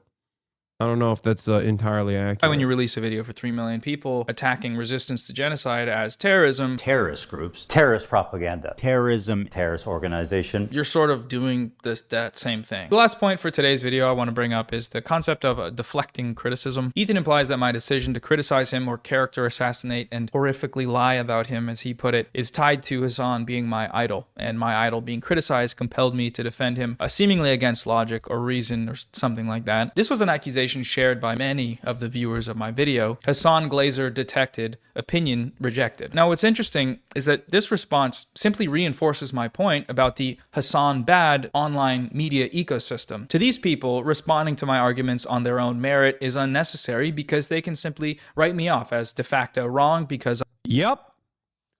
That is the incredibly important role that years and years of Hasan derangement syndrome has played. If you can't fucking argue against the things that I'm saying, well, then you can just disparage the messenger. And if you disparage the messenger long enough, then fucking even dumb normies who don't want to think about these sorts of things will get on board with it. Perhaps they've actually encountered my commentary at one point or another, and that's made them feel bad. You know what I mean? That's made them like question everything that they know. And in that process, they had this like violent reaction to it. And then they desperately sought out anyone and everyone that would say, fuck this guy. This guy's bad. Why is he bad? Not because of the arguments that he's presenting, but actually he's bad because I've decided he's a hypocrite. Is he a hypocrite because of his own established moral boundaries? No, he's a hypocrite because I have established a false moral boundary for him, and now I believe he's violating it. Is he actually violating the false established boundary that I've given him? No, but I'm lying about it, and you should believe me because he's bad. And enough people say that, and enough people just recycle that same fucking garbage, then yeah, some people are going to get on with it. That's why so many people will turn around and be like, yeah, he's kind of a controversial guy, right? Like some normies that are at least online enough to know who the fuck I am might have this attitude. A lot of the FaZe boys and their fan bases initially were like, I thought this guy was a real piece of shit. Seems like he's a totally fucking chill dude. I don't know why the fuck everyone calls him a piece of shit at all. The reason why is because people have dedicated a good deal of their time and effort into making others feel that way. That's it. But the secondary notion of that, the perhaps unintentional notion of that, is that now you don't have to actually entertain the arguments whatsoever. You can just simply go, you're fucking bad. You're a bad guy. I know it. I am defending Hasan, who is de facto wrong because Hasan bad. It is not the actual political issue I am defending him on that they're able to challenge, the issue of course being opposing Israel's genocide in Gaza and informing viewers about the resistance to that genocide without screaming, "I condemn terrorism" into the microphone for every second of that coverage. No, it's not that. It is the mere fact that Hasan is on the screen while I make these points that seems to trigger this response. The response of completely ignoring the valid connections between. I think one of the funniest parts about this is that, like, if they were to approach the subject matter with even a fraction of charitability, okay?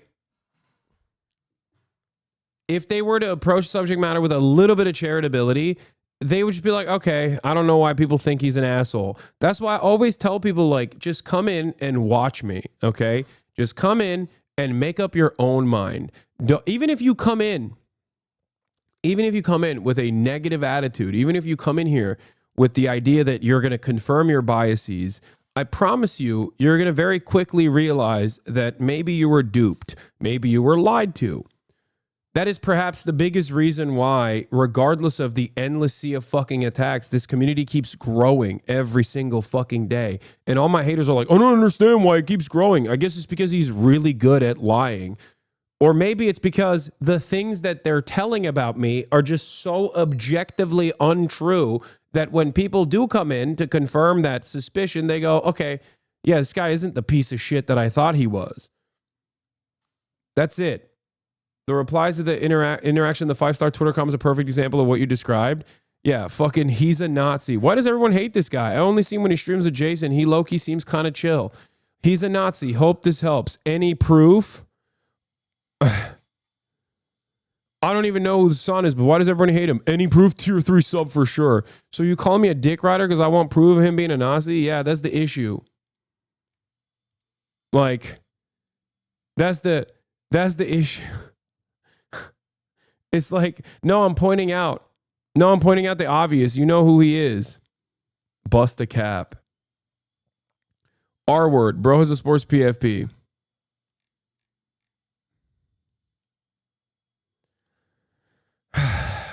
This is it. He said, hope this helps. That's so funny. Read the bio. Conservative Christian, probably funded by AIPAC, Big Pharma, Military Industrial Complex, Rupert Murdoch, and Coca-Cola. Ethnically Pastafarian, Italian. Jesus Christ, dude. So good.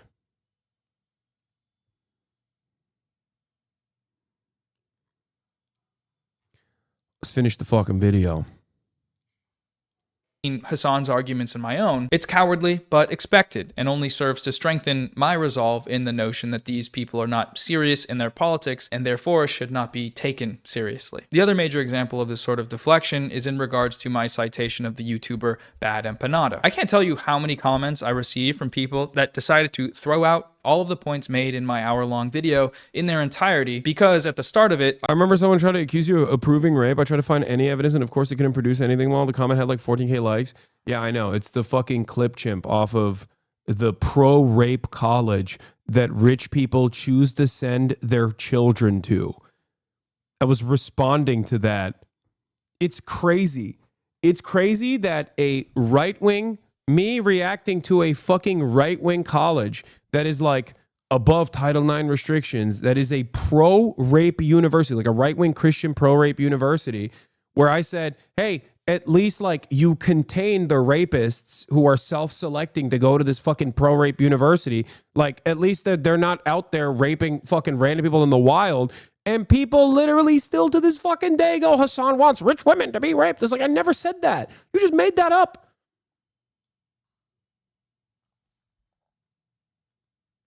Pro-rape college, yes. Liberty University does not want to get, or at the time didn't get public funding, specifically so that they did not have any Title IX restrictions, so they didn't have to investigate matters of rape, as in a pro-rape college. It's not even a pancake waffle tweet. It's like, it's literally, I'm talking about pancakes. You're talking about, I don't know, you're talking about empanadas. It's a different, entirely different thing. That's what it is.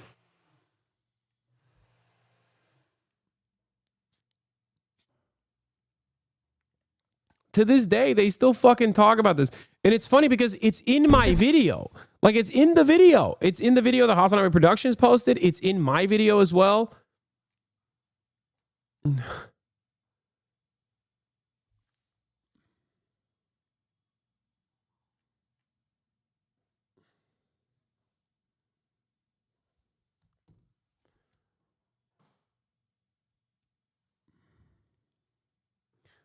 Let's continue. I cited Bad Empanada's prior responses. None of these comments, and I mean not a single one out of the seemingly thousands of them, took the time to respond to, let alone debunk Bad Empanada's points about Ethan's video. So far, I haven't seen anyone do that or even try. Regardless of how you feel about Bad Empanada or what you think of his posts online, the facts are the facts. If you can't dispute them, then just say that and move on. Embrace your ignorance and your blind fandom, because at least then you're not being a coward. You're just saying, yeah, I'm dumb. I'm a dumb idiot baby. I don't like Bad Empanada because he's mean to my favorite streamer. Okay, that's fine. That's the truth. There's a claim going around that Hasan being pro-Palestine does not make him immune from criticism. One of the most cynical methods Hasan deploys to sidestep any criticism is to deflect to the ongoing genocide in Gaza. I've seen him do this so many times. He frames it like you are selfish for trying to criticize him, no matter what the reason is, because there's a genocide happening, man. How can you criticize me at a time like this? In one way, this is true. Like, let's say Hasan walked up to you and stepped on your foot and you said, hey man,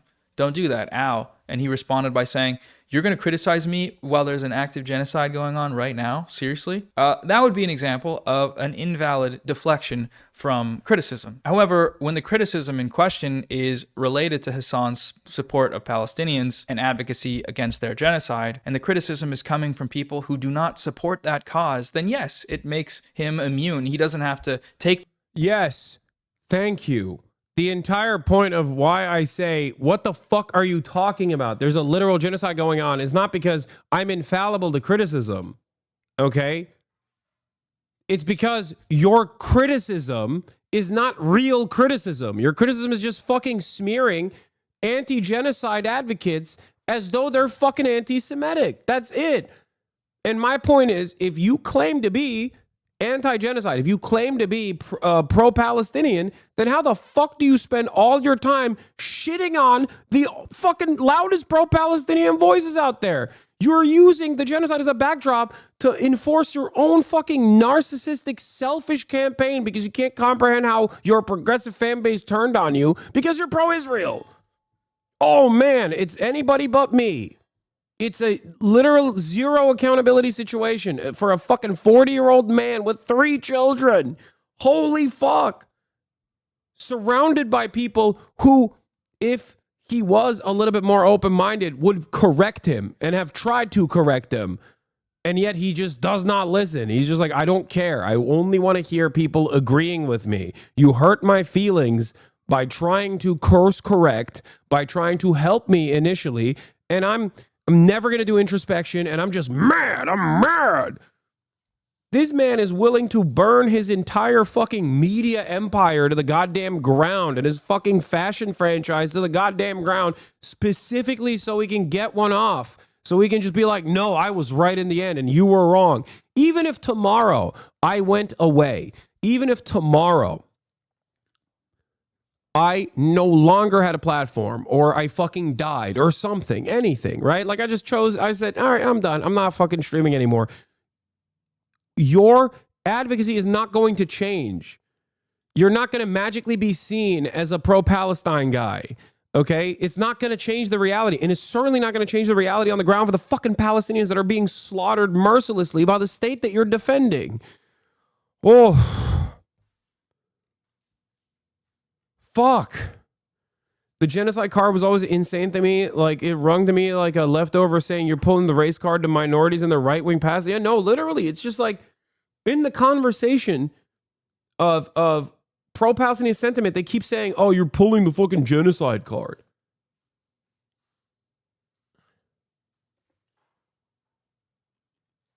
No, you are pulling the fucking genocide card by belittling the term, by saying the only...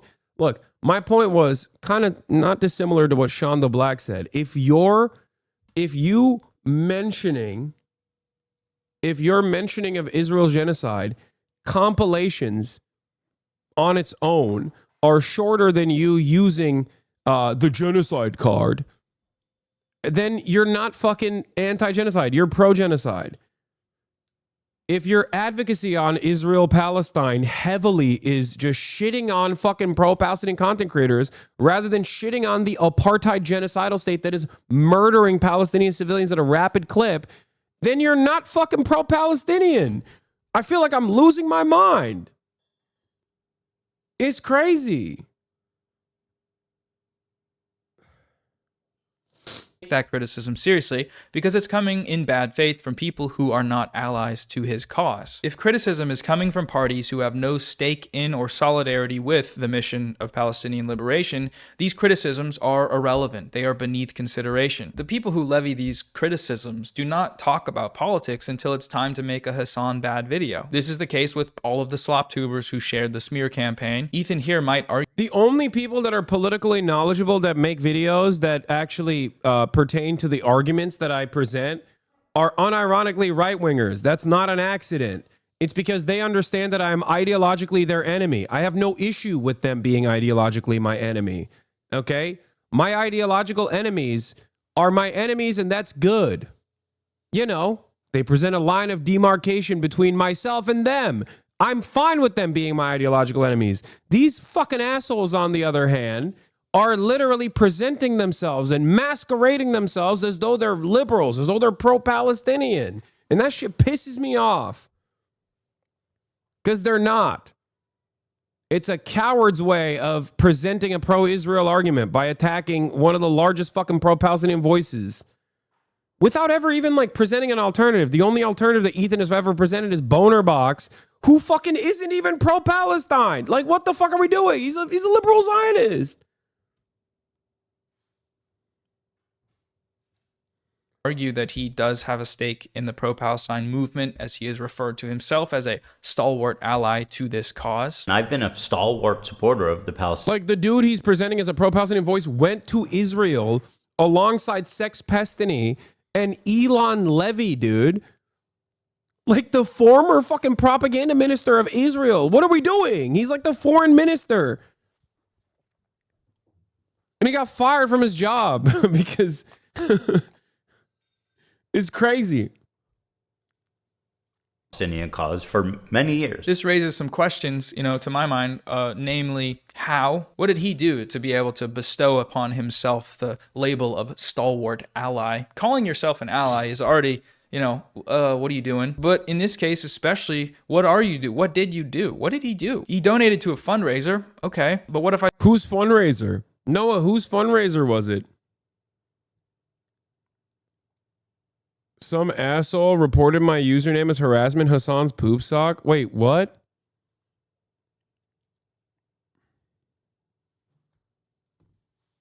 Hold on. No way. That's fucked up. God, we are surrounded by enemies, dude. We are surrounded by enemies, friends. I apologize. Hasan's poop sock. I'm sorry that happened to you. That's messed up. Did you report that name as harassment? No, dude. What the fuck? Why would I ever do that?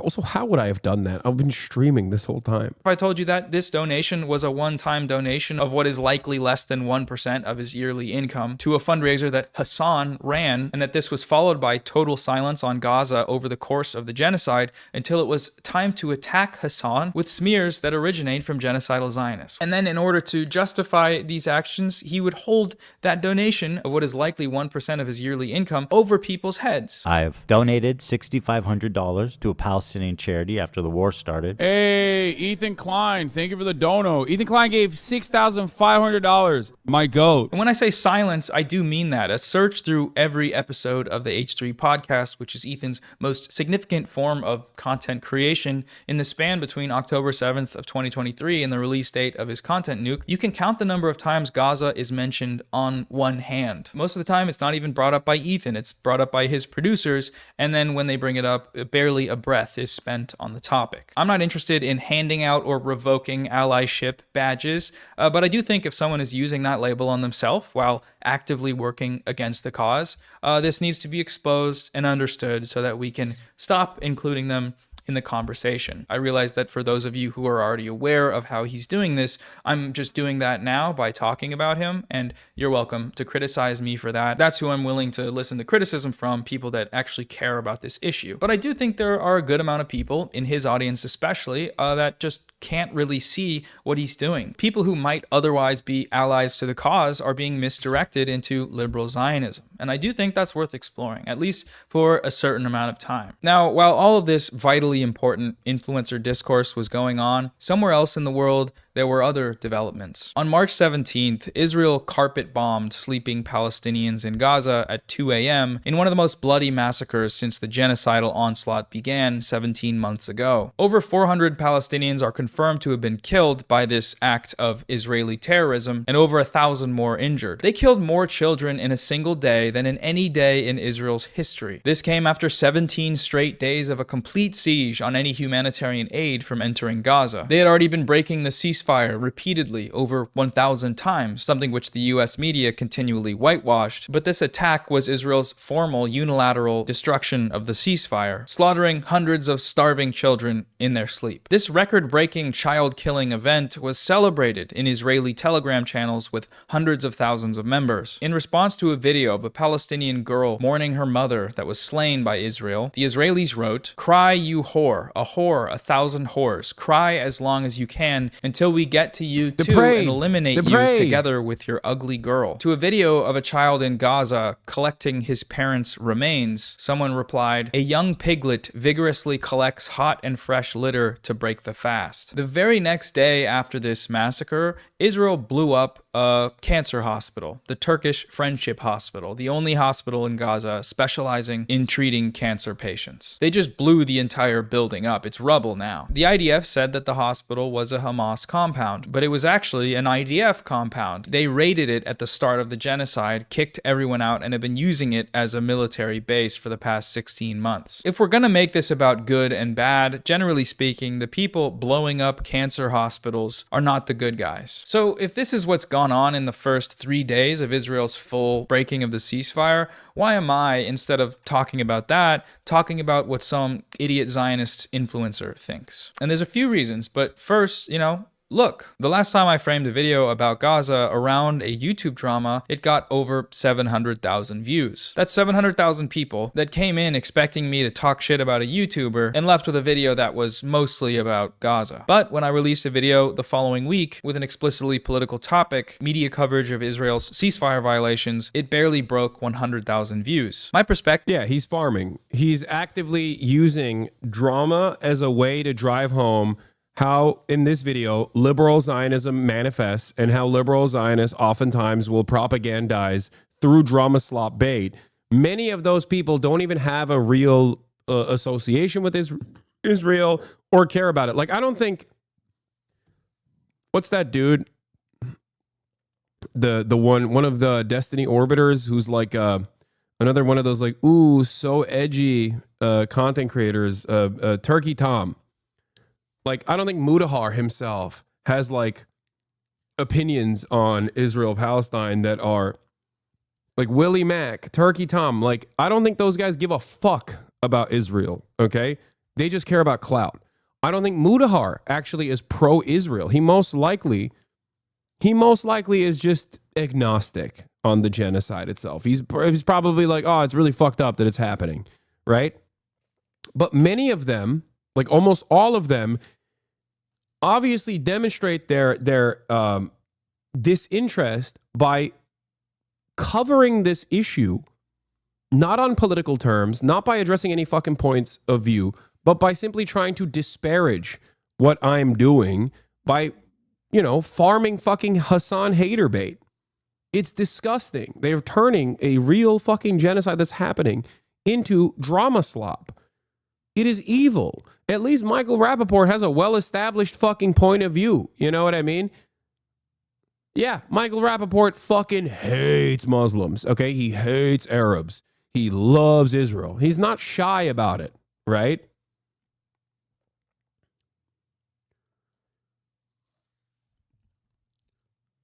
But a lot of these guys, they don't give a fuck. They don't give a fuck about anything. They just care about clout. And for them, they can maintain this like edgy nihilistic brand by simply taking a position that's like, yeah, fuck Hasan. Turkey Tom makes a quarterly fuck Hasan video for the last 4 or 5 years. Of course he doesn't care about Palestine. He's just jumping at the opportunity and a new talking point. I know. And one of the more annoying aspects of this is that these fucking dumbass chuds do have like apolitical fan bases who also want to sound smart. So they just like listen to that and go, yeah, fuck this guy. You're right. That's it. And they never think about it again. I don't even fault them for that. To be fair, you got busy days. You know what I mean? You got busy days. You can't be making up your mind by actually, going to the subject source material and making up your own mind on whether or not this person is good or this person is bad. Tom has gone dark after being credibly accused of plagiarism from other Kiwi Farm YouTube drama slop people. So odd. Yeah, they all source that shit. They all use Reddit mostly, or Kiwi Farms, which is like a watered down version of the Kiwi Farm stuff from different subreddits, oftentimes from Destiny's subreddit, to make their videos. But why wouldn't you? It's the easiest fucking way. It's the easiest way to make money. You make like $15,000 a pop for literally like 3, 4, maximum 5 hours of work. You know? It's that simple. And if you don't care about the subject matter at all, if you don't care about the politics of it at all, then it's great. You know, just cook. New H-bomb video incoming. Wait, really?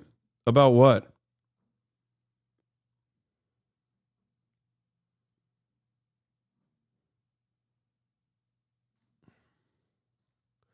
I'm surprised Sunny V2 hasn't hopped on this bandwagon. Yeah, I don't know why Sunny V2 hasn't done a downfall of Hasan video. Perhaps it's because the downfall is still on pause. It will happen eventually, and then he'll make it. I don't know.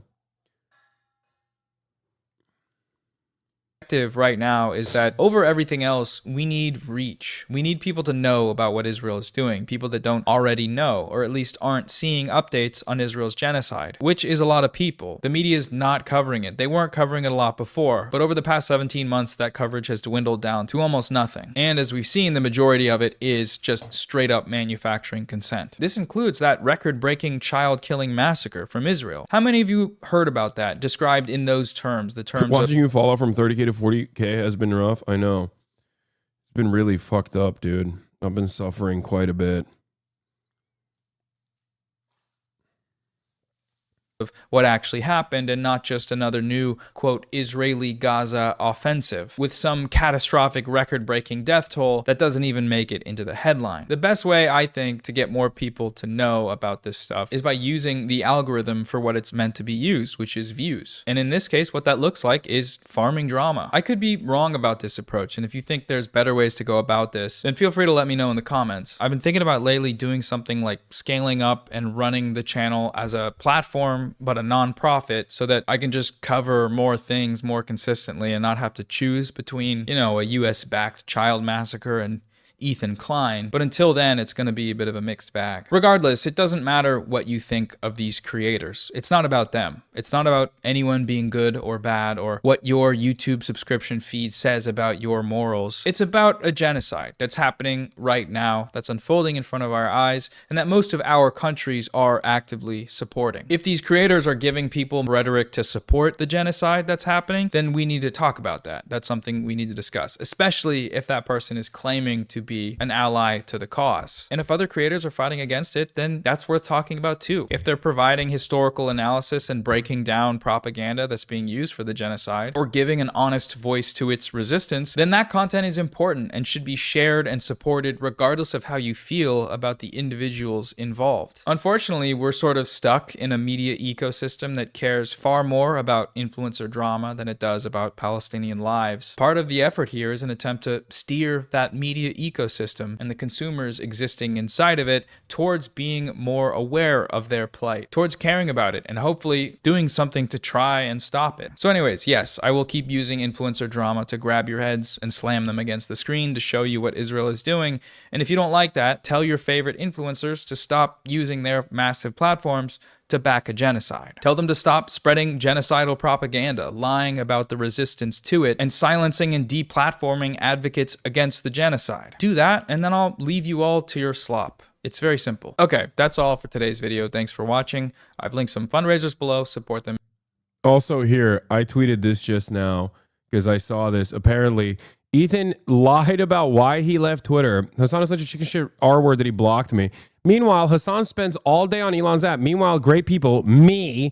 Dude, I can't tell if he's like trying to make a joke about himself or if he's just being sincere. I don't want to be the guy who's like, you know, in the most neurodivergent fashion, not understanding when he's like trying to crack a joke.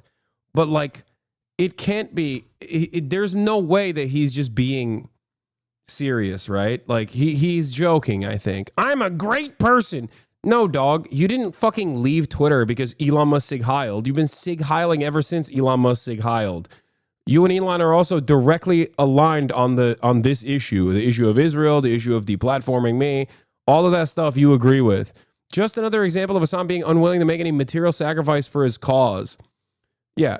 So, Psychedelic Socialist post, Ethan Klein didn't leave Twitter to protest Elon Musk. He left the app because he exposed himself as the racist Zionist that he is and got rightfully bullied out the platform. He's also completely aligned with Elon Musk on Israel and Hasan. Elon literally loves his content nuke. To which I responded, I reposted this and said, Ethan left this platform because he's terrified of people correcting him. That's why he won't have any of the countless content creators who smears anti-Semites on his stream. He's worried his audience will learn the truth, that he's lying about everyone from his hug box. The full conversation is worse. Yeah, I remember this. Yeah. I'm the freaking ghoul. Yet here you are still refusing to criticize Hamas. I haven't killed any children or families or burned anyone alive lately. Well, who is the freak and the ghoul? Why do you have harsher words for me than Hamas? Was it hard to type that bullshit with one hand, jerking off to the thought of queer Muslims being murdered? Bro, what the fuck? I'm fully in your corner. What was wrong about it? What was I wrong about? This is the revolution you're supporting, right? Just don't ever go anywhere near Hamas because your life would be 100% in danger. Am I wrong, genuinely? Yes. Yes, you are wrong. And also, now he's doing the Free Palestine from Hamas. The only time Ethan Klein says something like, may God protect these brave Gazans when they're demonstrating against Hamas. May God protect these brave... Only these guys, though. Don't worry. Israel will blow them up, too. Okay? Palestinians demonstrated against Hamas in northern Gaza on Tuesday in what appeared to be the largest protest against the militant group since attacks on Israel on October 7th. Video obtained by CNN showed large crowds, estimated to be thousands of people by a CNN journalist on the ground, marching through the streets of Beit Lahia in northern Gaza, chanting, for God's sake, Hamas out, Hamas terrorists, and we want an end to the war. A message shared on social media appeared to call for 9 anti-Hamas demonstrations across Gaza on Wednesday with the protest organizers. Yeah. Yeah, he says Gaza instead of Palestinians on purpose. I mean, no, I don't think he's thinking about it that deeply.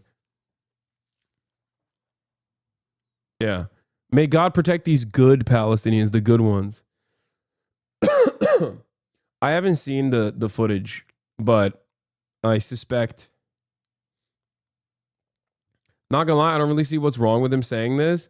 No, it's what he doesn't say, chatter. Do you not understand? The only time he cares about Palestinians is when they're fucking saying free Palestine from Hamas.